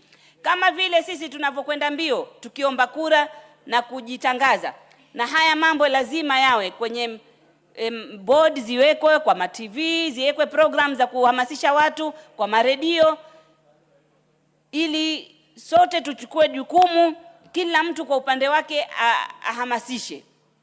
Inaweza kuwa hii sheria pengine bado hata sasa hivi tunaweza sisi kama haya leo mazungumzo inaonekana sehemu nyingi, hii ni mwanzo ishaanza kuonesha kwamba sisi tunaongeza ule ufahamu wa makosa ya jinsia. So sheria ikiendelea na huku sisi pia tuendelee.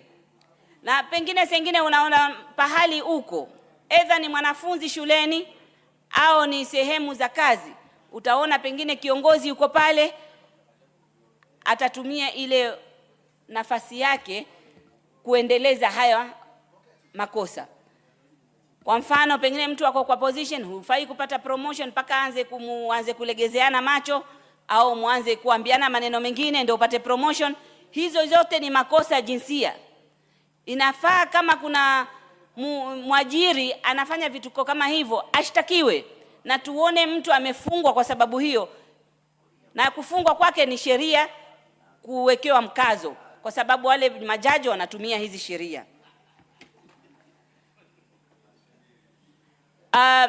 Haya tunataka tuseme yote ni kwa sababu ya upande wote.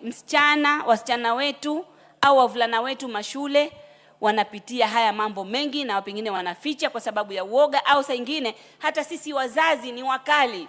Mtu akija kuambia mimi nimefanywa hivi, wewe unaanza kuwa mkali mpaka mtoto anaogopa kukuambia. So anadhalilishwa hata pengine na mtu wake wa nyumbani, mjombake au mtu wa karibu, kwa sababu saa nyingine tuna ile tabia ya kusema muheshimu huyu. Tunafundisha watoto muheshimu huyu, muheshimu huyu. Anaheshimu mpaka anaguswa mwili wake na yeye bado anaendelea kuheshimu. So ni sisi pia wazazi tuhakikishe tunaangalia watoto wetu na tunawafanya marafiki wale watoto wetu. Asante Bwana Spika.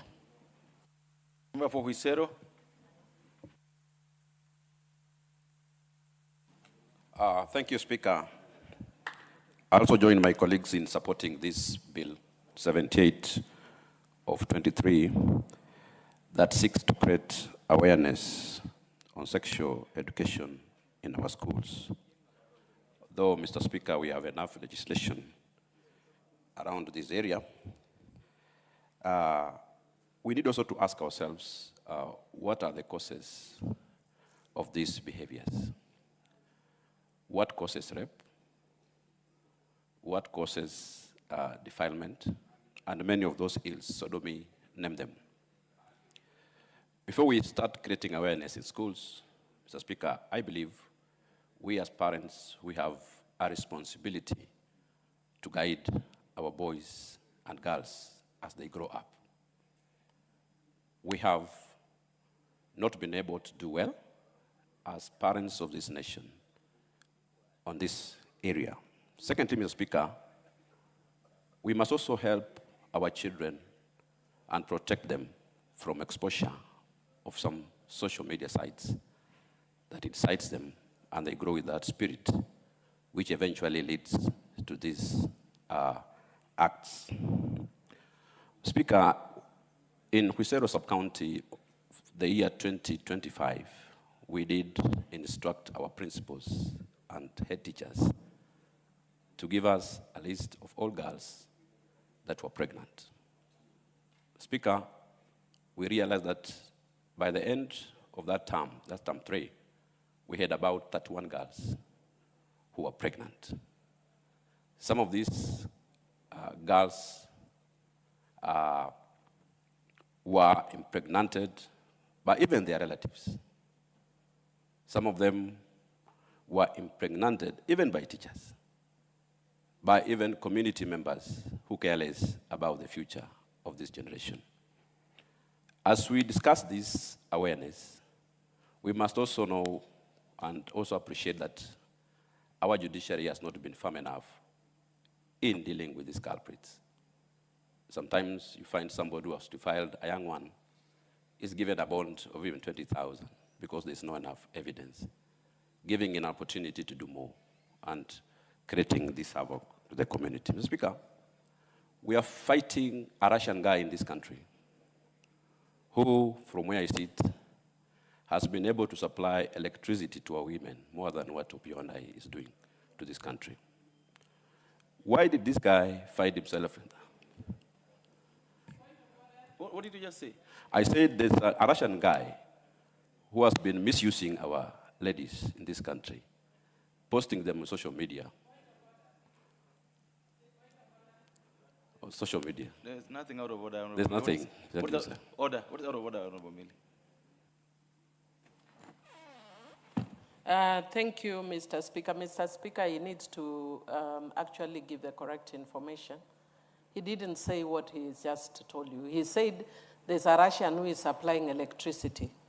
I think, Mr. Speaker, given the fact that even what that Russian guy is a form of sexual abuse against women, it is actually wrong to then demean it by equating it to supplying electricity. Did you actually He did say that. Honorable Baseka, did you actually say this the Russian guy is supplying electricity? Yes, Speaker. And what did you mean by that? You see, electricity is in different forms. You can have electricity that we use in lighting our homes. We have electricity that excites our partners.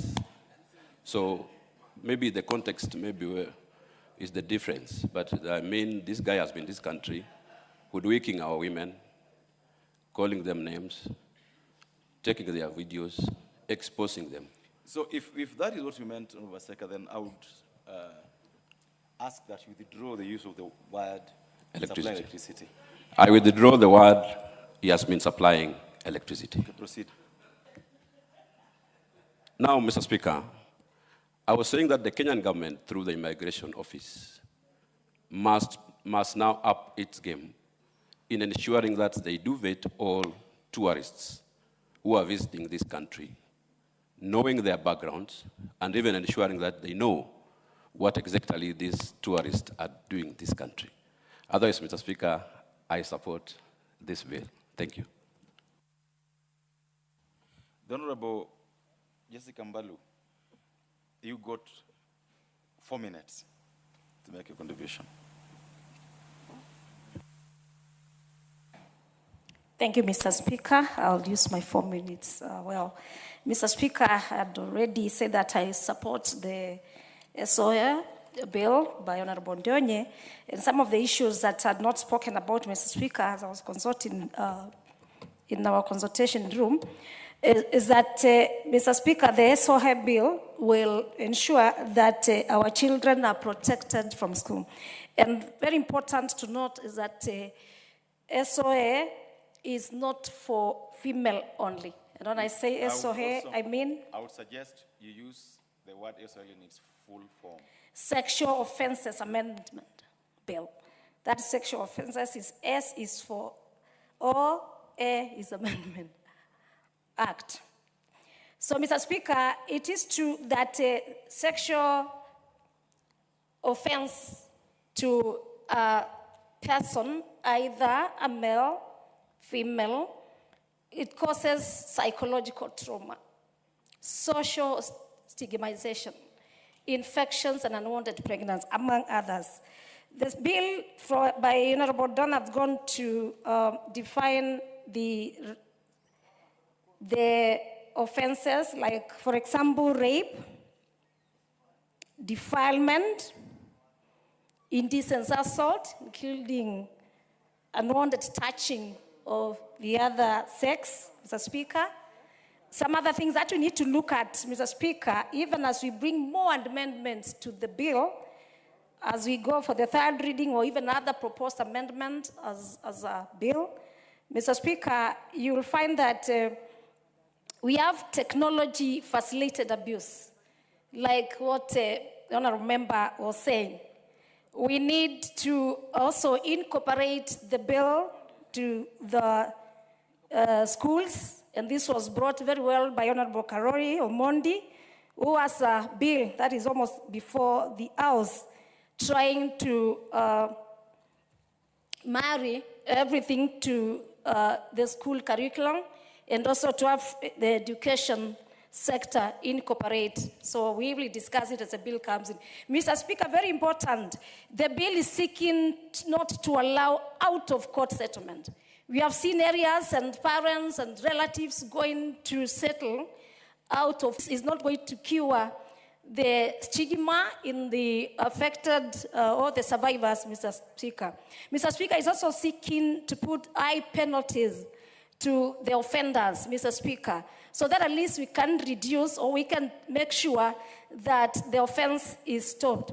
It reminds me of my bill in the last parliament, Mr. Speaker, which we need to revisit on the GBV one-stop center. A one-stop center where a victim will find a counselor, will find a doctor, will find some legal assistant, and even a place to hide to avoid more harassment, and also to get immediate treatment, yes, to ensure that the survivor can be taken care of. So I'm going to follow up on the bill, the GBV one-stop center, so that we can have all our, the victims being taken care of immediately, Mr. Speaker. Mr. Speaker, I am on record. Also, we need to look at other issues like the age. I have a police post in Mtito one day, Mr. Speaker, when I went to visit the inmates. I found a very young boy, very young, and the explanation by the...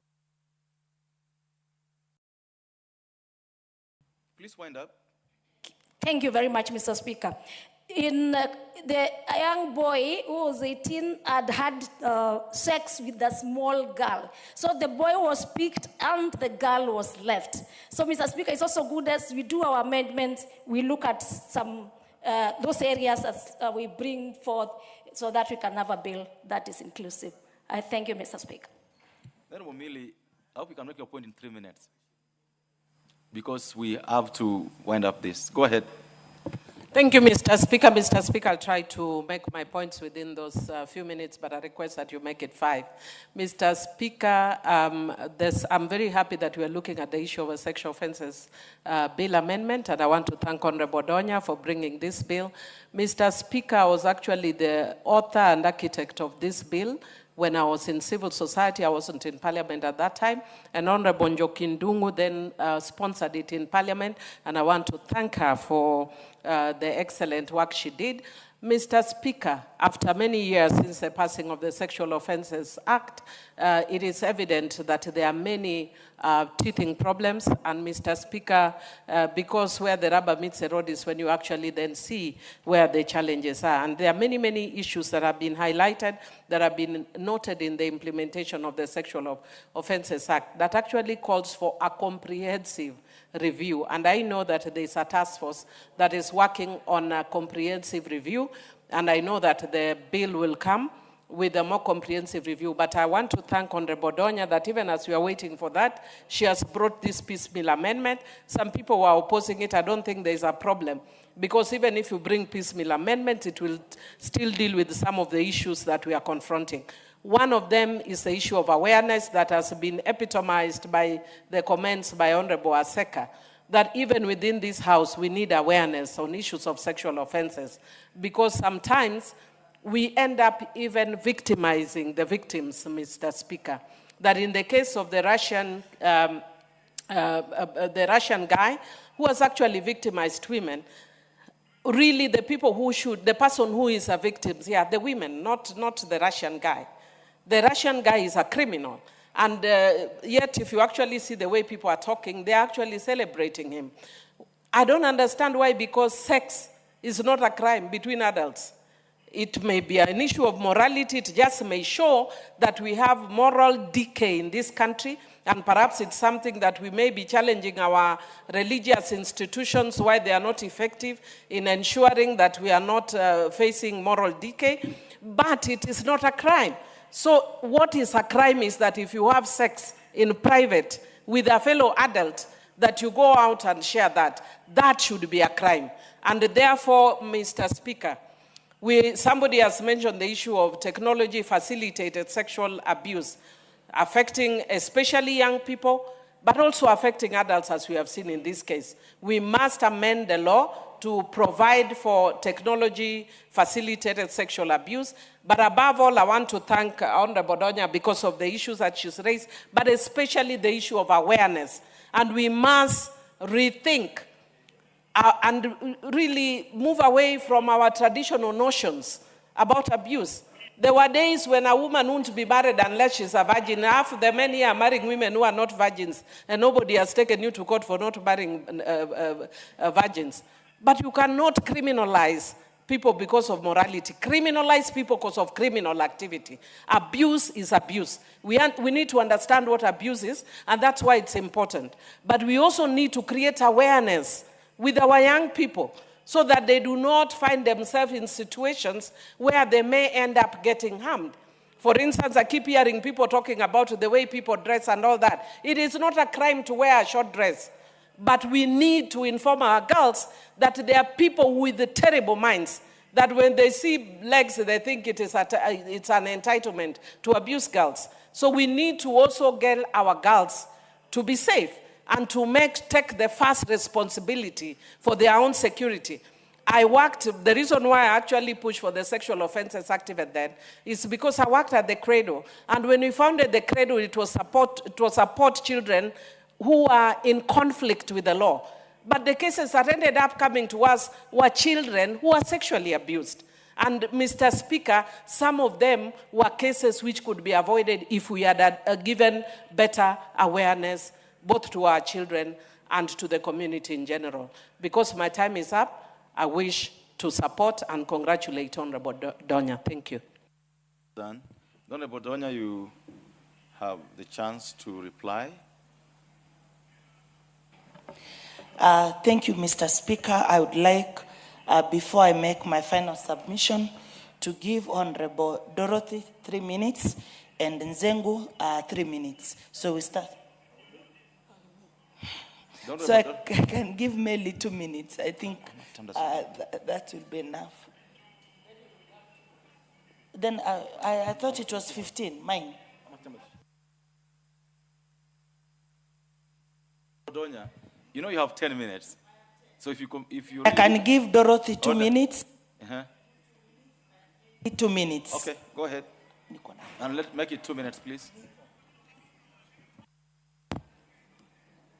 Thank you, Honorable Speaker. Honorable Speaker, I too want to add my voice to this very important amendment and thank my sister, Honorable Doris, for bringing this amendment before this House. Honorable Speaker, the principal object of this bill is to amend the Sexual Offences Act, Cap 63A, and to mandate the Cabinet Secretary responsible, Honorable Speaker, to ensure that there is public engagement and public awareness on sexual offenses. Honorable Speaker, a lot has been said in this House, and I want to very quickly say, when we come to sexual offenses, Honorable Speaker, the perpetrators of these acts are people, in most cases, who are well known to the victims, Honorable Speaker. It is people who are very close, especially when it comes to children and young girls. And in most cases, Honorable Speaker, these voices are so silenced that they don't raise it even when it happens. Sometimes they are very traumatized if it is a close relative who has abused them, and they cannot highlight it because of the stigma. Honorable Speaker, also, we have lost our girls through femicide, Honorable Speaker, because they end up in hands of people who are well known to them, and then they end up being killed, losing of life. So these particular offenses have impacted so negatively in our communities, Honorable Speaker, and it is the high time that we stand in the gap and do something. Thank you, Honorable Donya, for bringing this amendment before the floor of the House. Thank you, Honorable Speaker. Zengu. Honorable Speaker, thank you very much for giving me this opportunity once again to contribute to these amendments. And I want to thank my sister, Honorable Donya, for donating that 2 minutes to me. I just, from the onset, rise to support the amendment, and particularly the fact that Honorable Member is proposing to amend the law to allow or to compel the Cabinet Secretary in charge of legal affairs to do promotion and awareness creation. So, because I think a lot of people may not understand what it means by sexual offenses. And therefore, we have young people who are like students, and sometimes they interact with the adults in the form of teachers or even parents or caregivers, and sometimes they are subjected to sexual harassment, and they may not be able to detect that they are actually being harassed and it is an offense that is being committed on them. So I want to support the fact that, yes, the minister or the cabinet secretary shouldn't be able to create awareness in all institutions, whether institutions of learning, whether institutions of healthcare, like people who get sexually harassed in hospitals, when the doctors are mishandling a patient, that is also sexual offense.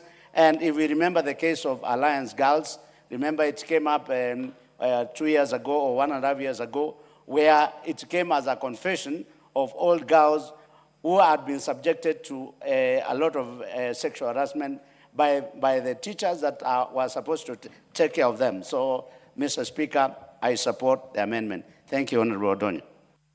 Honorable Meli. Thank you, Honorable Speaker. Honorable Speaker, I rise to support this bill, and I want to commend Honorable Donya for really giving us a very good bill. And this bill on Clause 7 gives express direction to the Cabinet Secretary for Education to ensure that sexual offenses that affects learners, especially those students who become pregnant, those who are stigmatized, those who are traumatized, the bill expressly tells the Cabinet Secretary to establish programs, to establish safeguards, to ensure that those who have been actually affected by sexual offenses, the teenage girls, and at times even the boys, Honorable Speaker, the minister is supposed to develop programs of guidance and counseling, develop programs on how to ensure that these students or these victims do not fall out of the education system as a result of the problems of sexual offenses. Honorable Donya, I want to commend you because this is a problem that is very prevalent in our society.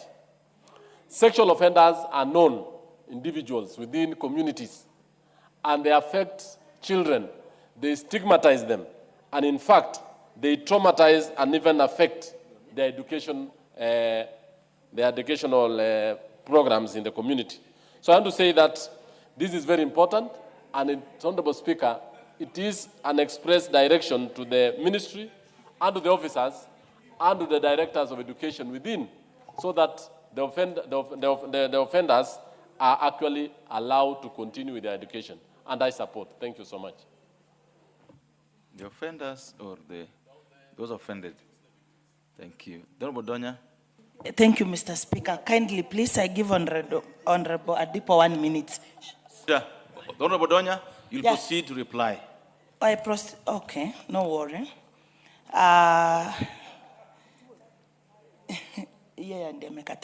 Honorable Speaker, I would like to take this opportunity to appreciate the honorable members for their insightful contributions, ranging from informing the public on the importance of this bill, which I measured more on advocacy and awareness. The members' contributions were very welcoming. They noted, Mr. Speaker, that we should not encourage arbitration matters when it comes to sexual offenses, that we should not make things look nice when they are not nice, Mr. Speaker, like becoming soft on saying that we should not have sex education, while we know well, Mr. Speaker, sex is very important. No one can run away from it. No one came from Mars. We all came out of this act when it is done properly, Mr. Speaker. There is some agostopia behaviors, Mr. Speaker, which need to stop.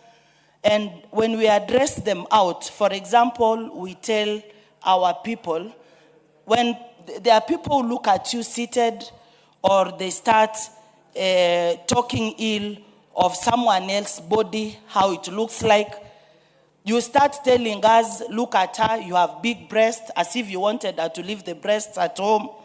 You have big body parts. Such things, Mr. Speaker, when we talk about it, it's not that it is an offense. Rather, those are things which happen, and we live with them. Let efficiently vital, as they will always safeguard everyone in our society in curbing sexual, child sexual abuses, because this has remained ugly and uncouth in the society. Mr. Speaker, while Kenya has made significant progress in strengthening its legal framework against sexual offenses, the persistence of these crimes in our society calls for renewed and deliberate action. For a robust law to achieve its purpose, the people need to fully understand its provisions, their rights, and the mechanisms available for protection and redress. This objective given to the Cabinet Secretary is simple yet weighty. It seeks to move beyond recreative enforcement and embrace proactive prevention through education. Honorable Speaker, by mandating structured and nationwide public awareness initiatives, this amendment will ensure that every Kenyan understands what constitutes a sexual offense under the law, the rights and protections available to victims, the legal consequences faced by offenders, and the procedures for reporting and accessing support services such as counseling. No one should ever feel embarrassed, Mr. Speaker, when reporting matters. Oh, member, please proceed to wind up. Honorable Speaker, it is important to note that whereas the bill mandates the Cabinet Secretary responsible for legal affairs in consultation with the Cabinet Secretary responsible for education to establish programs to safeguard, protect, and promote the right to education of victims sexual offences, it is the Ministry of Education that is responsible for making and implementing policies on the right to education, including programs to protect and promote the right to education of victims of sexual offences. Therefore, this proposal may be amended to excessively leave these functions to the Cabinet Secretary in the Ministry of Education to be responsible. I hereby, Mr. Speaker, wish to beg to reply, but I request you don't put a question because I don't think if we have quorum, Mr. Speaker. I beg. Thank you so much. The putting of the question on this bill will be, as requested, be made the next time. We have the capacity to do so. The next order. Order number 9, the Teachers Service Commission Amendment Bill, National Assembly Bill number 27 of 2024, second reading. Honorable Abdul Haro. Yes, I'm here. Thank you, Honorable Speaker. I stand to move the TSC amendment, the TSC amendment bill, National Assembly Bill number 27 of 2024, to be read a second time. And as I do that, Honorable Speaker, I'll give a context. Honorable Speaker, statistics indicate that there are more than 3,300 head of schools and deputy heads of schools in acting capacity. Honorable Speaker, other estimates by teacher unions indicate that up to about 99,000 teachers might be acting in various capacities. This is a significant backlog in acting position, which has created a leadership crisis in schools, making succession planning a big headache for stakeholders. Honorable Speaker, some of these acting administrators of schools have been made to act for a very long period, some for 2 years, some for more than 2 years, 3 years. And when these positions come up for substantive filling, advertisement is made, and sometimes somebody is recruited in that position as a substantive head teacher or a deputy head teacher, bypassing the person who has been acting for 2 to 3 years. And these administrators, during the period they act, they don't enjoy any acting allowance or any special duty allowance because of the way their contracts have been designed.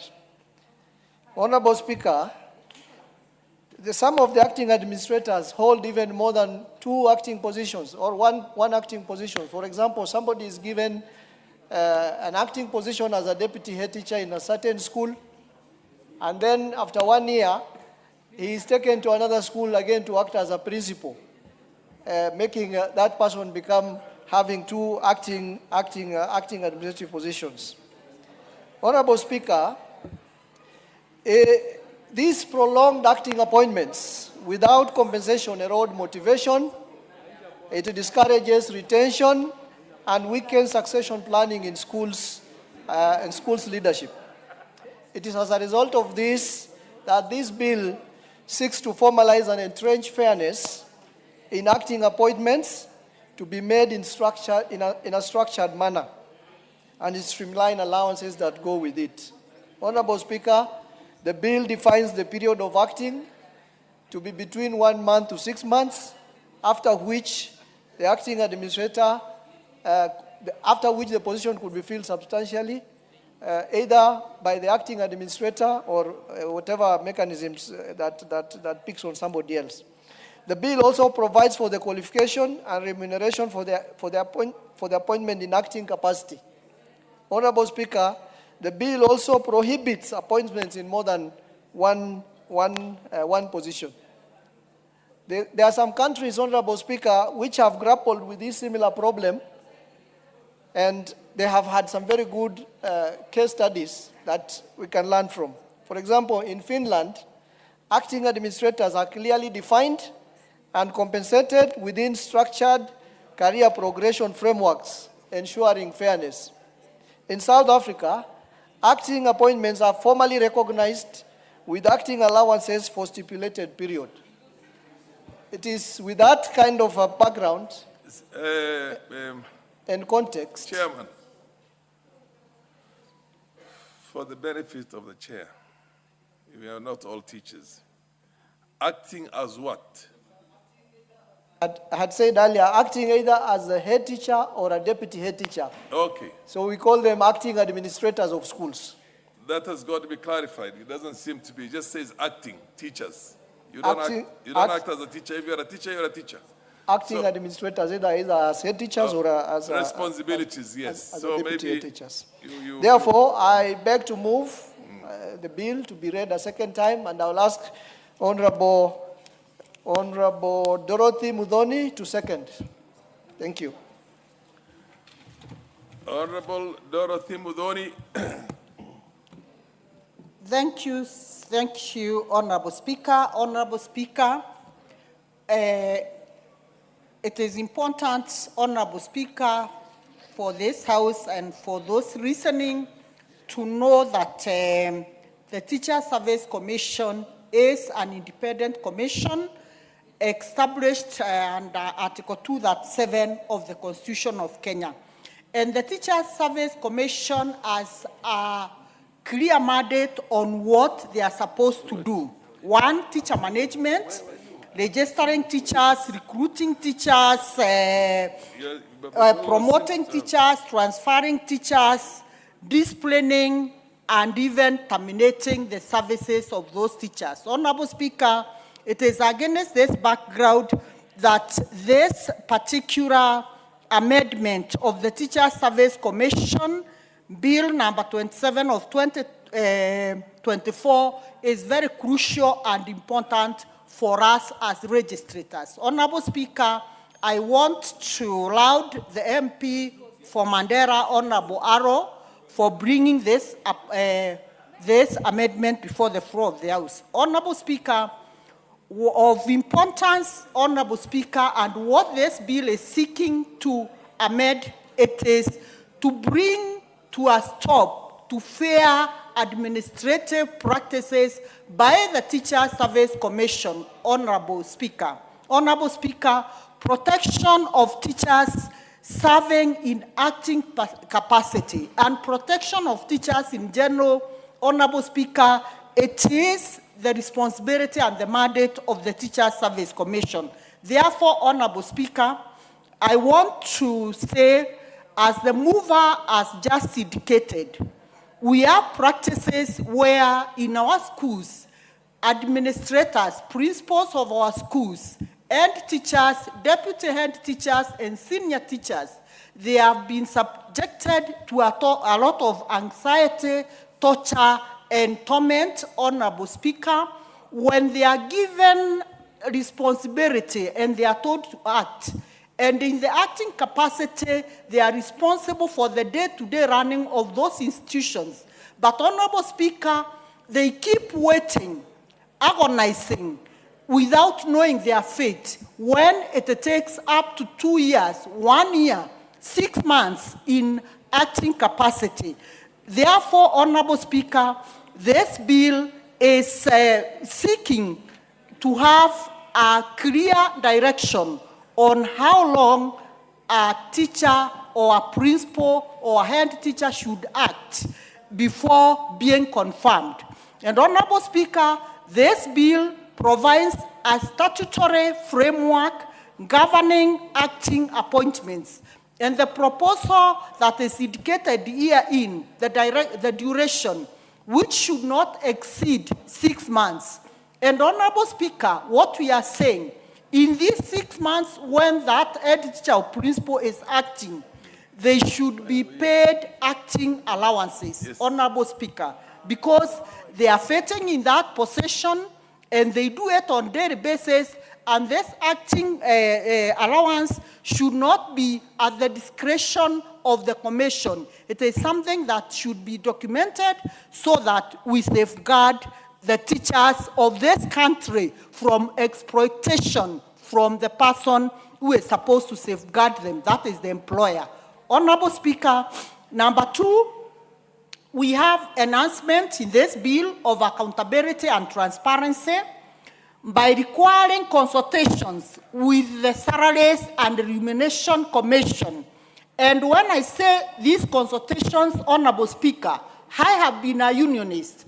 I am in this space, Honorable Speaker, to protect the workers of this country. And Honorable Speaker, we are saying workers should not be exploited at any one time, Honorable Speaker. And this is the more reason that this bill is seeking to ensure that if the allowances to be paid to teachers, if the allowances to be paid to administrators, they should be properly negotiated in consultation with the people who are mandated to talk and represent teachers in this space, especially the unions, Honorable Speaker. Honorable Speaker, and this standardization of remuneration structures, Honorable Speaker, the bill is consolidating various allowances such as housing allowance, hardship allowance, commuter allowance, responsibility allowances, transfer and special duty allowances into a legal framework. Honorable Speaker, we have seen incidents whereby teachers sometimes are subjected to transfers, yet the employer does not even care to know how that teacher moves from station A to station B. Honorable Speaker, this bill is seeking for a clear framework which will enable the employer to make sure that once a head or an administrator or any other teacher is transferred to station B, it is the responsibility of the employer to ensure that arrangements are in place, proper remuneration is documented so that these teachers can be paid that allowance before moving to the next session. Honorable Speaker, we are also talking about improvement of the teachers' moral and service delivery. Honorable Speaker, it should be predictable. Teachers should not work like they are not certain of their tomorrow. It is the responsibility of the Commission, Honorable Speaker, and this is what this bill is seeking to address, that teachers should work in a way that every time they are very certain of the future. And Honorable Speaker, I want to state if there is a field where structures should be proper, because Honorable Speaker, education in this country is what will carry this country to the one level to the other. And Honorable Speaker, when we talk about teachers being taken care of, administrators, it is because we mind about the future of this country. Because, Honorable Speaker, if we don't invest in human resource as a country, then we get it wrong. And the only way we can invest in human resource, Honorable Speaker, it is by ensuring that we have teachers who are well motivated, teachers who are well taken care of, and teachers who will always protect the interest of the children and the interest of this country. Honorable Speaker, as I wind up, I want to say this bill is also seeking alignment with the constitutional values. Honorable Speaker, the proposed amendments uphold Article 41, once again, of our Constitution, where fair labor practices, and reinforcing the Constitution mandate of the Teachers Service Commission, Article 237. Honorable Speaker, I want to say teachers are not seeking a favor for us to amend this Constitution. It is the right of the registrators in this House to support this bill so that, Honorable Speaker, as the teachers sit in the space of providing quality education to this country, they are not treated unfairly. Therefore, Honorable Speaker, I seek the indulgence of this House. Let us all stand up and support this motion to support the teachers of this nation. Thank you, Honorable Speaker, and I beg to second.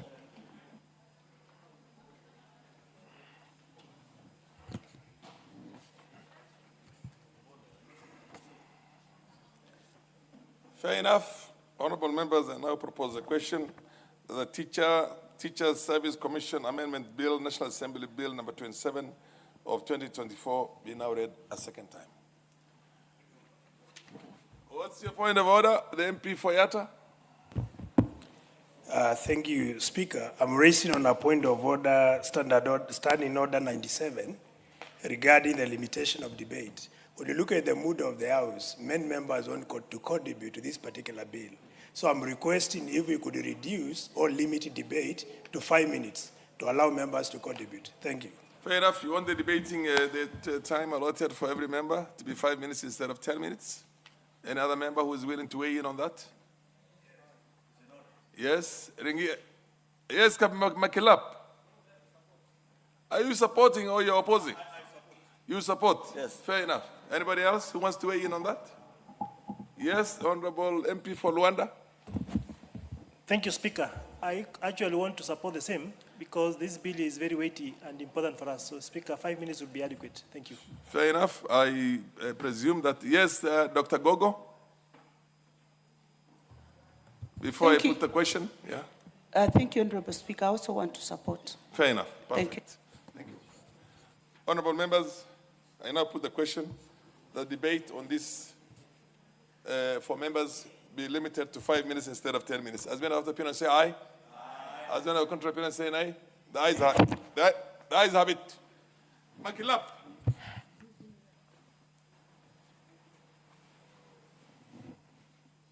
Thank you, Mr. Speaker. I want to, from the onset, support these amendments. This amendment, the TSC amendment for 2024. Mr. Speaker, what the mover had brought forward, Mr. Speaker, is fundamental issues that affect the teaching profession. Mr. Speaker, when we say we want the Teacher Service Commission need to pay acting allowance to administrators of various cadre.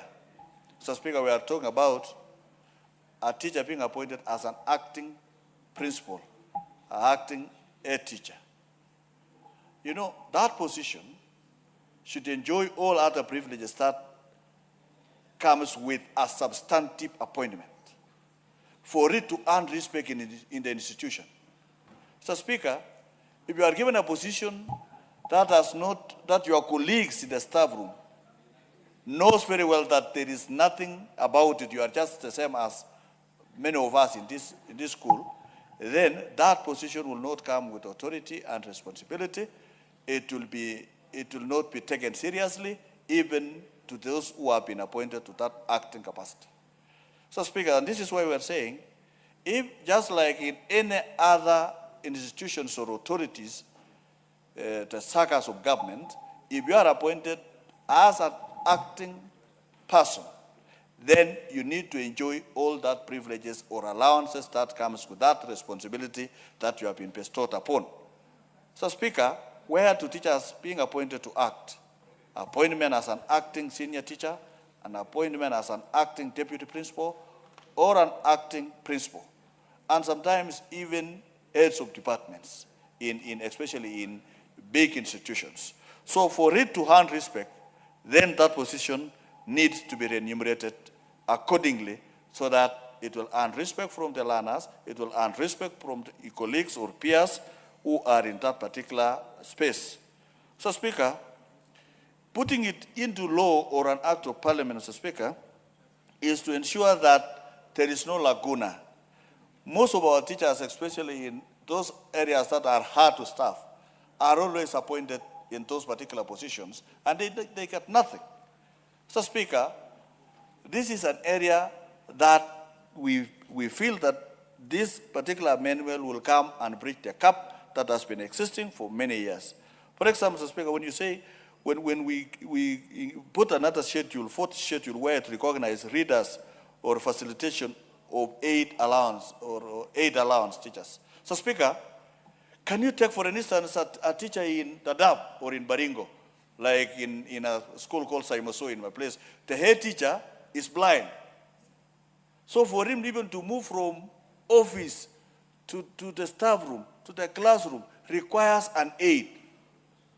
So, Speaker, this is a serious matter, that if it is not enumerated, then those people have a problem, because every time they want, even when they are supposed to make a speech in school, they are assisted. Even if they want to go to attend to, to a call of a natural call, they need to be assisted. This is the kind of humanity that we want to treat in our society by giving them allowances, Mr. Speaker.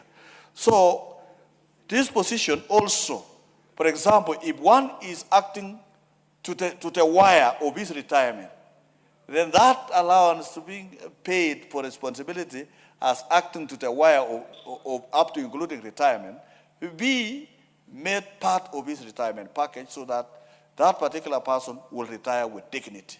What we want to do here, this amendment is trying to dignify the teaching profession, to dignify the administrators in the teaching profession, so that they have honor within those particular institutions that they are actually learning, Mr. Speaker. So, Speaker, there is also a special allowance for responsibilities allowed those who have not attained their grade and they have been given an acting capacity. Let us not allow a teacher to act beyond 6 months. If you act beyond 6 months, Mr. Speaker, be confirmed to that position as a substantive appointment, so that those teachers are actually, don't misuse someone for more than 1 year in the same acting capacity without anything, Mr. Speaker. Secondly, Mr. Speaker, those who are acting when it comes to interviews for movement or appointment promotions, that acting capacity letter, that appointment to acting capacity becomes an added advantage, and that particular teacher be considered on priority basis for appointment into the next grade, Mr. Speaker. So, Mr. Speaker, I support this particular amendment by the Teacher Service for the Teacher Service Commission, so that it is anchored in law, so that any allowance that you earn in the teaching profession, whether you are the principal, the acting, the deputy, and so on, hands respect and dignity, and enjoy all other powers that their colleagues are. The MP Fayata.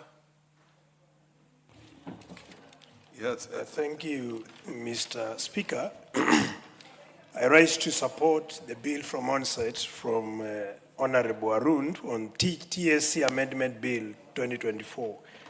I have very solid reasons why I support the bill, Mr. Speaker. If you look at this particular bill, it focuses on very salient areas. We talk of allowances of teachers, such as housing, hardship, commuter allowance, and many other allowances. If you look at Nairobi, Mr. Speaker, Nairobi is very attractive to teachers because there are many allowances in Nairobi than in rural areas, Mr. Speaker. So this particular bill is so timely because it does streamline allowances, Mr. Speaker. When it comes to acting, Mr. Speaker, we have teachers who have acted in one position for so many months, Mr. Speaker. And it is unfortunate when you act. Mr. Speaker, I seek your attention.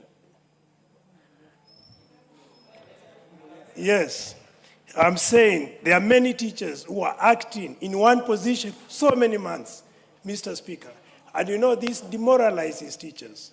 Imagine acting as a deputy for more than 1 year, and then someone else is appointed and takes over your position, Mr. Speaker.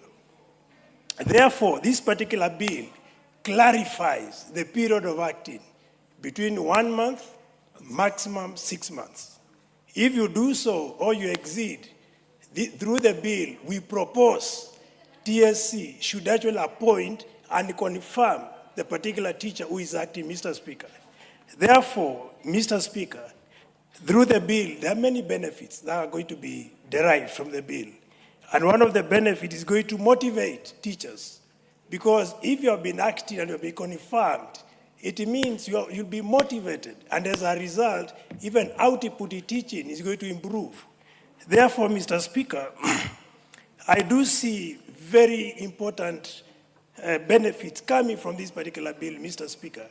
Additionally, when we talk of issues of predictability when it comes to service condition, Mr. Speaker, because you will be aware of the allowances that you are going to receive as a teacher, Mr. Speaker, through the bill. And this is going to give some level of predictability. You'll be able to plan very well as a teacher, Mr. Speaker. And that's why, through the bill, we support the bill, because it's also going to promote better representation.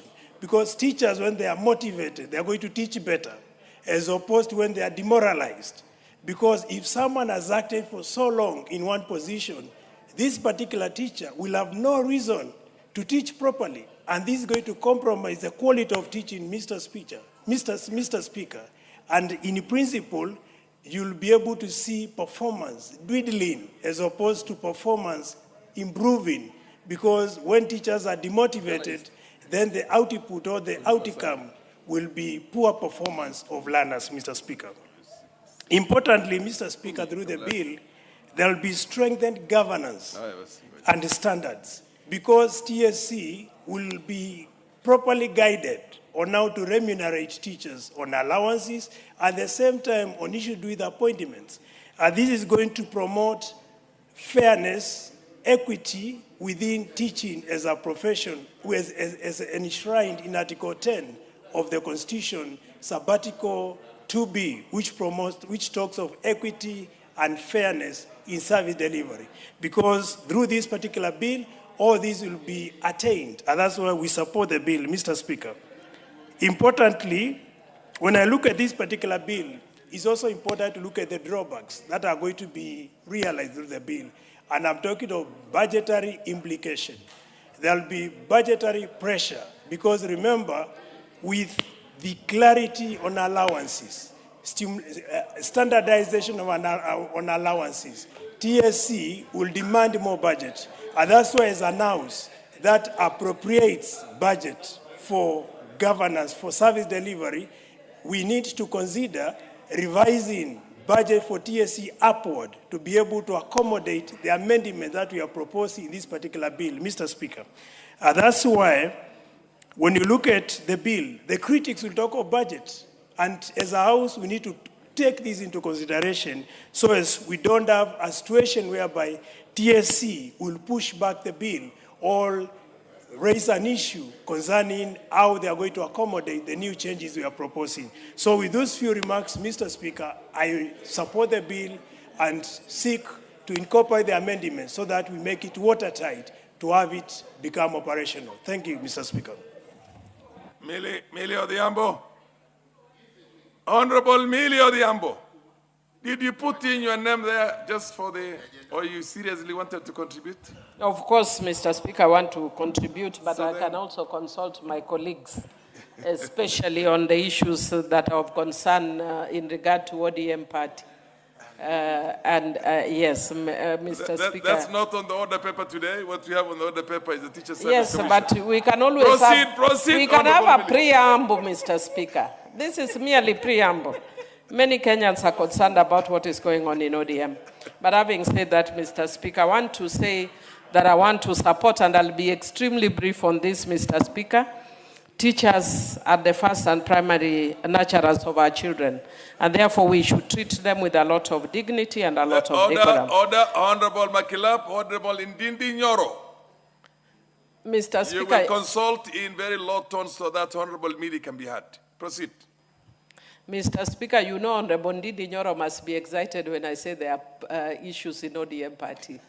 But he should relax. Even when we have problems in ODM party, we will sort them out. So don't be that excited. They are merely temporary.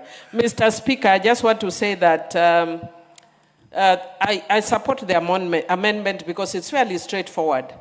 Because the office holder, Mr. Speaker, this is an issue that we should even have been dealing with administratively. And I know that sometimes because the bodies or agencies that are supposed to deal with don't then deal with these issues first. It forces us then as legislators to legislate, which sometimes as a good legislator, I find like we over-legislate. But we are forced to do that sometimes when people are not doing their mandate or performing their mandate. With those few remarks, I support. MP for Nandi Hills, followed by the MP for Luanda. Thank you very much, Mr. Speaker. At the onset, allow me to thank the MP for Mandera South, Abdul Haro Ibrahim, for bringing in this amendment on the TSC, in the act that brings in the TSC to breathe in the air into expanding what should have been done way before on the matters concerning the fourth schedule on issues of allowances, and equally Section 32A, where it really touches all schools that we all come from. For instance, when the proposal that any teacher on an acting capacity must act at least 30 days and not exceeding 6 months, I think makes a lot of sense indeed, so that then beyond which such teacher must be confirmed or be accommodated. And when it talks about that anybody who is put on acting must be qualified, and that being put in the law, I think is key. And also that the teacher in acting capacity must also be remunerated or must be given special duty allowance. I think is extremely sensible. But what really has touched my mind is on the issue of the various allowances that I think also was very important to bring in to expand and make it also comfortable and make it comfortable for teachers to be able to work on a space where they are also equally remunerated in terms of allowances in a better way. On the issue of the house allowance, on the issue of commuter allowance, both of which, the proposal that when a teacher is on interdiction, they have not, where they can still be being paid the full house allowances,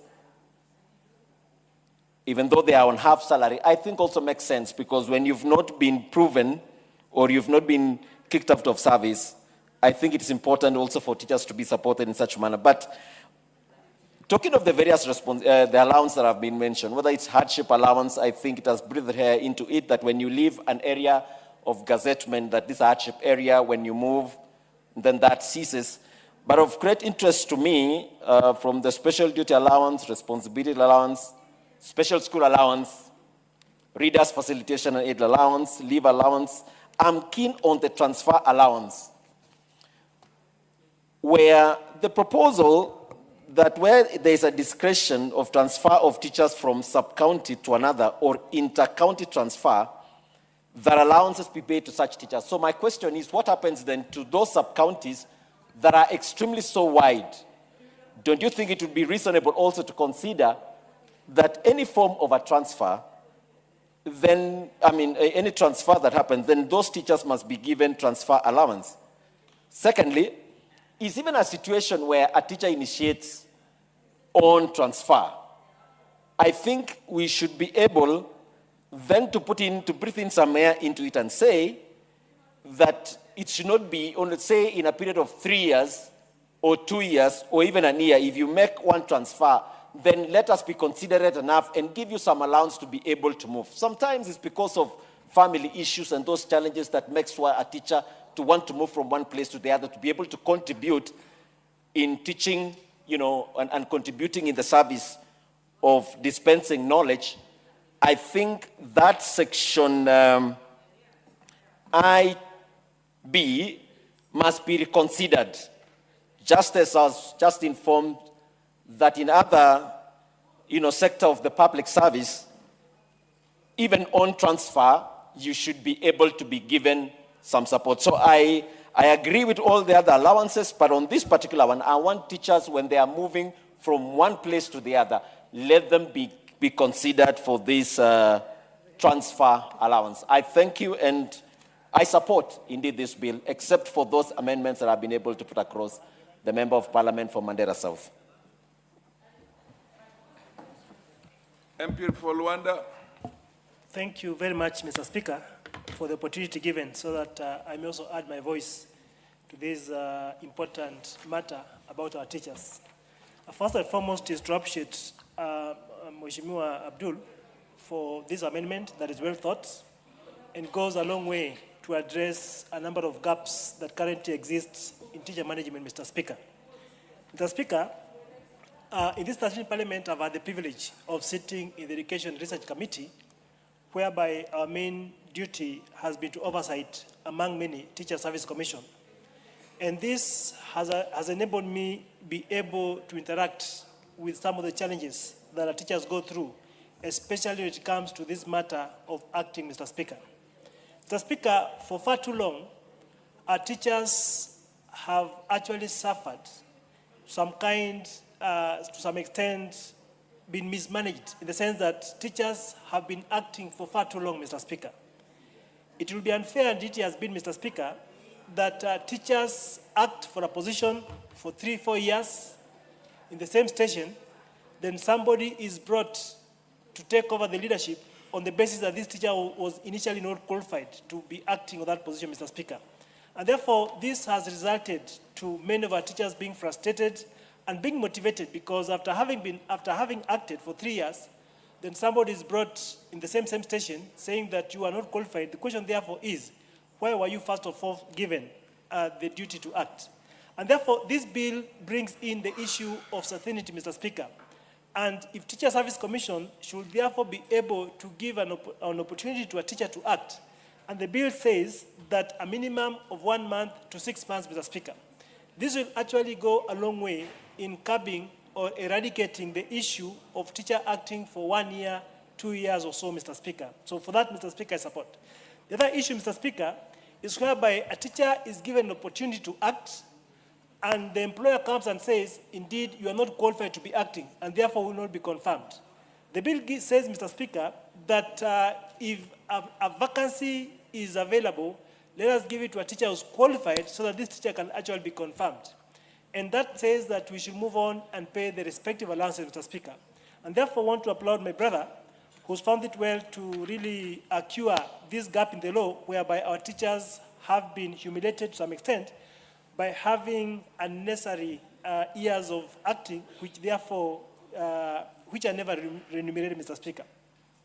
Mr. Speaker, another important part of this bill is the bringing into action Schedule 4, which now catalogs a number of allowances, Mr. Speaker, that these teachers are supposed to enjoy, Mr. Speaker. To me, this brings the element of certainty and predictability, which improves the issue of governance. Because, Mr. Speaker, when you are told to act for this long, the issues of governance are compromised. But when you are assured that you will be paid for this acting, it will be for a specific time, Mr. Speaker, and therefore this teacher will actually be able to ensure that governance and accountability matters are actually taken off, actually recognized, Mr. Speaker. A good example is the constituency I live, Mr. Speaker. Currently, as we speak, we have about 17 institutions which have got acting administrators. 17 is such a big number, Mr. Speaker. It brings in the issue of uncertainty. But if these teachers are confirmed, or we know that you will only be acting for a maximum of 1 year of 6 months, Mr. Speaker, it brings in the issue of accountability on the part of the teacher, and he or she knows, is well motivated, that he or she is equally qualified to be able to take up that specific opportunity when that comes to the Speaker. Therefore, support and say that this is a bill that is in time, a bill that will go a long way to cure the gaps that we have. I support. Thank you. MP for Turkana East, followed by Madam Mmasi Mary. I thank you. Yan Daud and Yando next. I thank you, Mr. Speaker, for this chance and for giving me this opportunity to add my voice in support of this amendment bill. Mr. Speaker, the teachers of this country, they have suffered for so long when it comes to their new positions of acting in their stations. Mr. Speaker, this amendment, if supported and passed, it will really help our teachers to do their work with dignity, and they will be giving services to our kids the way it is required by law. As we can look at it as for now, our teachers, they are more discouraged, and some of them, they even not do their job the way it's supposed to be, just because of the discouragement they have because of this matter of acting capacity in their schools. In the constituency I come from, or I represent, so many schools, they are being headed by the teachers who are giving services in acting capacity. This bill, the way the honorable member for Mandara South has brought it to this house, we need to support it, so that this capacity issue must be guided by policies or guidelines, so that when somebody has been given to act as senior teacher, deputy teacher, head of those institutions, it must be something which has some guideline. Because nowadays, it is just being given verbally. Teachers are being told to serve in the acting capacity, just verbally, by their teachers or supervisors, without even having a letter to confirm them that they are acting. And that's why I find some of them, when those positions, they are being now announced to be given to somebody, they have nothing to show that they have been acting. We want this acting capacity or acting positions to be supported by some documents or to have policy to govern it, so that these teachers, when they are acting, they are given some special allowances for their acting capacity, and also the letter to show that they have been acting. And it needs also to have time frame, not just for you to act for so many years or so many months without being confirmed. You just do that work, and when somebody comes, you are just being told, okay, somebody has taken your position, you just leave. It must be something which has written documents, and these teachers to have it so that when they're acting, they really know they are doing the job which has been given to them and supported by law. And that's why we support this bill, so that these teachers, some of them, they are being transferred in the middle of acting capacity. And when they go to their new stations, they just start from nowhere, because nobody knew from where they have come from, they have been acting or not. So we want the issue of acting to be supported by some policies through the TSC. And also the welfare of these teachers. Once somebody has been promoted to be an head teacher, or he has been given a capacity to act as an head teacher, if he has no letter, if he has no some privileges, even those who are working under him, they will not respect him or her because of that. Because there is no difference between them and the person in charge of them, because there is nothing to show that you have been given new role, and in that new role, this is what you are supposed to get in that new capacity.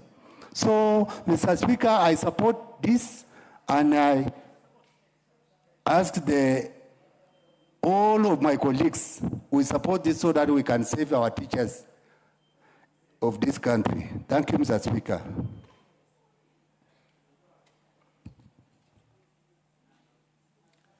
MP for Emase, Mary. Thank you, Honorable Speaker. I arise to support the Teacher Service Commission Amendment Bill 2023 by Honorable Abdul Haro. Honorable Speaker, from the onset, I want to say this bill is very timely, because it's seeking to address existing problems within the Teacher Service Commission. We have had so many teachers who have acted for so long, And so the bill is looking at the process. How do we structure and improve the process of promotion so that promotion is based on merit, promotion is for the deserving? Because, Honorable Speaker, even now, because of these delayed promotions, people acting for too long, we finally promoted too many and they have no schools to be posted to, Honorable Speaker. Honorable Speaker, and when the promotion, when the opportunity to promote arises, you find that an external candidate has been given the opportunity and the teacher who has been acting for so long has been left out. What does that do, Honorable Speaker? It reduces morale. And when morale is reduced, you feel kind of undervalued. And when you feel undervalued, what happens? Your morale goes down, and that impacts negatively on your productivity. No wonder, Honorable Speaker, we have some schools that perform so dismally, and we begin to ask ourselves why, yet the problem is within the process. So this bill seeks to address that problem. We've also met teachers who are so demoralized that they have lost trust in their employer. Because every time you get a call, a teacher is asking you, Mheshimiwa, help me get promoted. I've been in this position for I don't know how long. And it shouldn't be like that. It should be automatic. It should be structured that you can act for this period of time, which must be certain, and that after this period of time, you will get promoted. So this bill seeks to restore that trust that a teacher is sure after this time I'm acting, at this point I'll also get promoted. Honorable Speaker, we've also seen teachers moving out of TSC and looking for other opportunities. Because you're so demoralized, you're not seeing light at the end of the tunnel. You're not seeing yourself moving. So teachers begin to look for other opportunities. And in the process, we lose valuable skills and experience from some of these teachers to other opportunities. And again, that impacts negatively on the performance of the students within the respective schools. So, Honorable Speaker, I support this bill, and it will help us address these challenges within the sector and give the teachers the confidence, the trust in the institution that's the employer, that all is well. I know after this period of time, I'll move to the next. And it should be timely such that we are not accumulating these pending promotions, that we get to a time now when we are promoting all of them, and again you are promoted. You have schools in my constituents where now I have a promoted teacher who is supposed to be a head of institution, another promoted to deputize. There are no schools to post them. They are all in the same compound. So how do you expect them to work? So those are challenges that we still need to address within our teaching institutions. Thank you, Honorable Speaker. I support. MP for Imenti North, followed by MP for Nyando. Oh, did I say Nyando next? Okay, but Dawood, you will have to yield to Nyando first and then you. Honorable Nyando MP, Dawood number 2. I thank you very much, Honorable Speaker, and allow me to also add my voice on this most timely. Speaker Nyando, 1 second. I want to recognize the presence of students or pupils from Andewa Primary School in Mavoko, Machakos. You can rise up, yes. And I think I did see, did it just Kambalu? How did I see at the back there? Oh yes, proceed, madam. And because I don't see anybody else from Machakos here, you can proceed and give the young ladies and boys a word of encouragement. And then after you, the honorable member behind you. Thank you very much, Honorable Speaker. I wish to welcome the students from Mavoko constituency, Machakos. I am from Kibwezi East in Makueni County.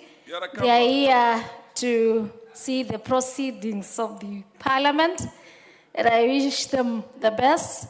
This is how the members of parliament make the law, and I'm sure one day, one time, they will become members of parliament. Thank you for that. But now I go back to the contribution, Mr. Speaker. Order.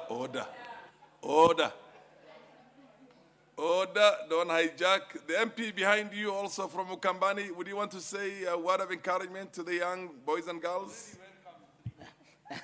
Thank you, Mr. Speaker. Yes, I would like to welcome the students from Mavoko constituency on behalf of the Member of Parliament, Honorable Macau, and just to encourage them that indeed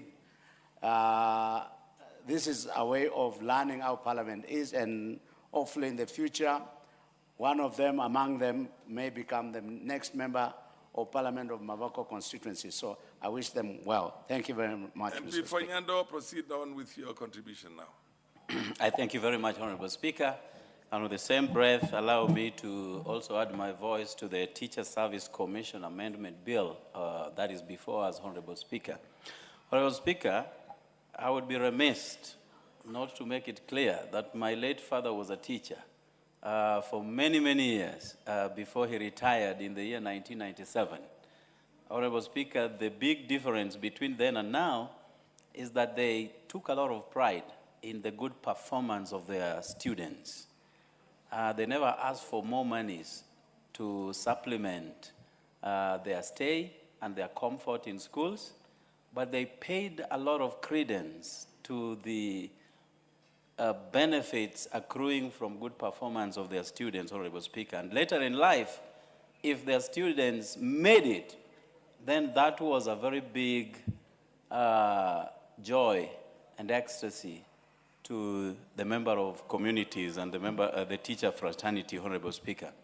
Honorable Speaker, on this amendment particularly, we have had a lot of stagnation that probably is not informed by any policy. Because on the same breath, you find a teacher who is barely 10 years in service and has moved 3 or 4 steps towards in that ladder, Honorable Speaker. But again, on the other hand, you have a teacher who has taught for over 20 years and is stuck in the very position for the longest, Honorable Speaker. And therefore, we need to define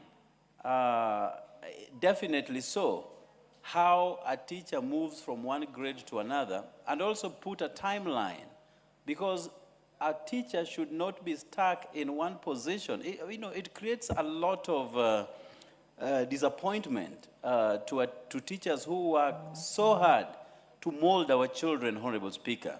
In South Korea, Honorable Speaker, unlike us here, where those who get A's in high schools are plugged into either engineering or medicine or some.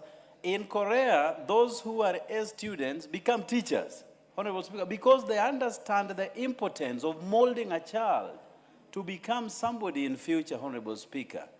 Whereas our curriculum does not really recognize teachers as much, but what happens in countries that have made gigantic steps towards economic progress is a testament that teaching as a profession is so noble, and only the best should be put into classroom, Honorable Speaker. I have witnessed in the course of my movement across the world, Honorable Speaker, a PhD holder teaching young people from grade 1 to grade 5, Honorable Speaker. And PhD holders in this country and in Africa in general are only put at the university level. Those who only handle people who have been molded by others but not them. So these are issues that we also need to reconsider, even as we work towards the horizontal movement of teachers from one grade to another, Honorable Speaker. Teachers have signed to work anywhere across the Republic of Kenya, but it has become a tendency, Honorable Speaker, that a teacher who does not align to the requisites of their bosses are taken to northeastern Kenya, Honorable Speaker, very far away from their homes, distorting their comfort, Honorable Speaker. We also need to, even as we understand the need to address the plight of all teachers across the nation, make sure that teachers are also made comfortable.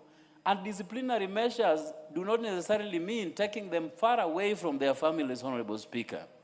So these are fundamental issues that we need to put in place as we work towards a teacher's comfort, Honorable Speaker. Honorable Speaker, we also need to define a period in which a teacher can be in one particular school. Because just like judges who are put into a station for 3 years and then taken back to Nairobi before they are taken to another station, we have teachers who have become so complacent teaching in one school for over 30 years, Honorable Speaker. Now, what new ideas do they come up with in such an environment, Honorable Speaker? And therefore, I support this, and I thank Honorable Harake for bringing this before this august House. Thank you. Yeah, Dawood, MP for Imenti. No? Thank you. Thank you, Mr. Speaker. Mr. Speaker, on the outset, I want to congratulate my brother Haro from Mandera South, and I want to wish all Muslims a happy Ramadan and a happy Lent to the Christians, the Catholics.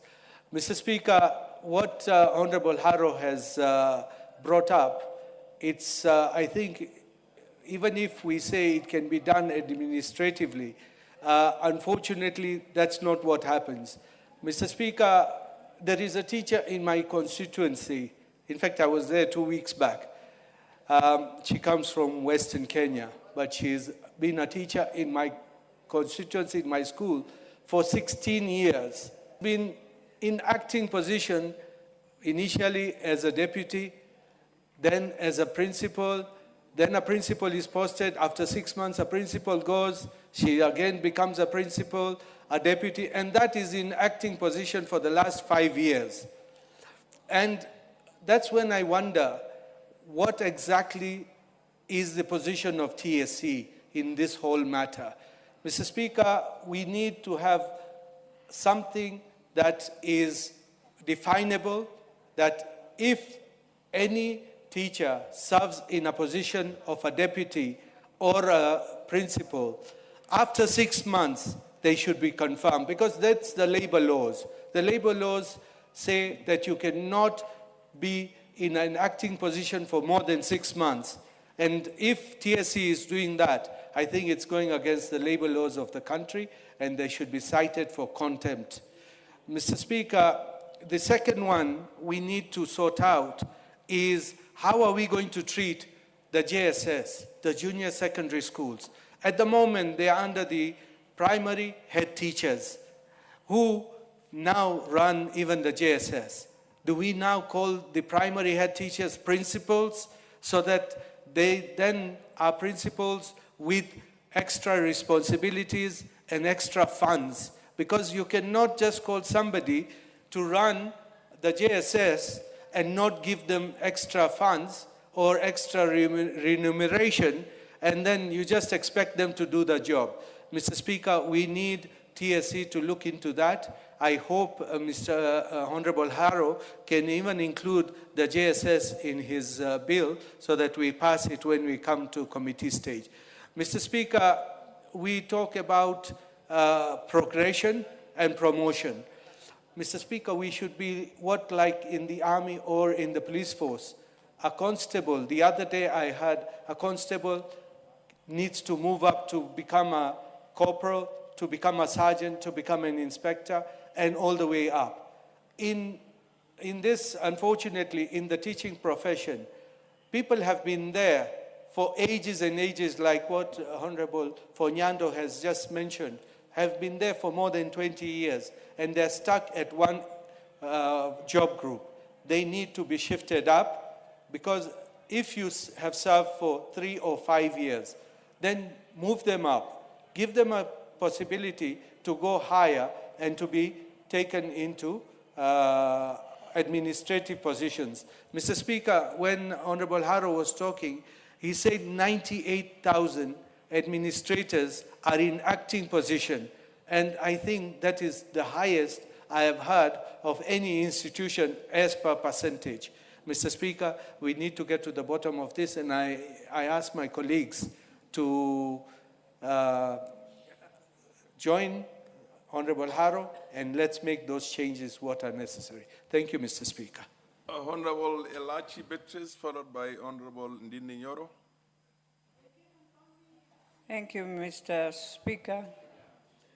Who was, order. Mr. Speaker. Order.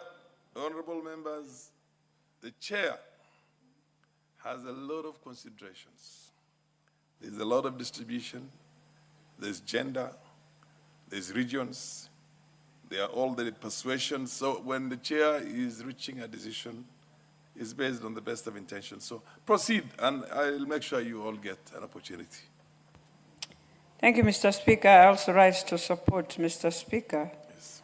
As I support, I really want to thank Honorable Haru for bringing this, because one of the things that has been ailing TSC is this thing of teachers' promotion, Mr. Speaker. And for me, I'll be very, very brief to TSC.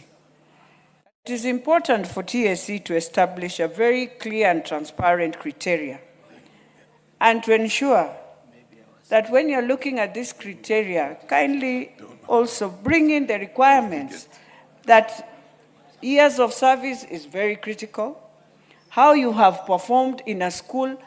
Mr. Speaker, you find that you have a principal who has been in a school, you've left a debt of more than even 60 million, but you're still transferred to go to another school to continue. Then you also ask yourself, you have been promoted, you've been transferred, but the school you have left, Mr. Speaker, is in a lot of challenges. Then you find there's a school where a teacher has struggled, has ensured, Mr. Speaker, there is no debt in this school, but that teacher will always tell you, I'm looking for promotion. So you ask yourself, TSC, do you normally just have a template where you rate your teachers in terms of academics? You find even in a school, a BOM teacher has taught in this school for many years. She is ensuring that those subjects, her subjects, they are performing. It is the highest performing subject in that school. But TSC will not even remember that this teacher needs now to be employed permanently for the work they are doing. So the incentive in terms of ensuring you also rate your teachers is needed in TSC. Mr. Speaker, they must standardize this performance and digitize and ensure there's a process of equal access where every teacher will track. If I have applied for example, for promotion, can I have a tracking number to track my application so that I know that indeed I'm following?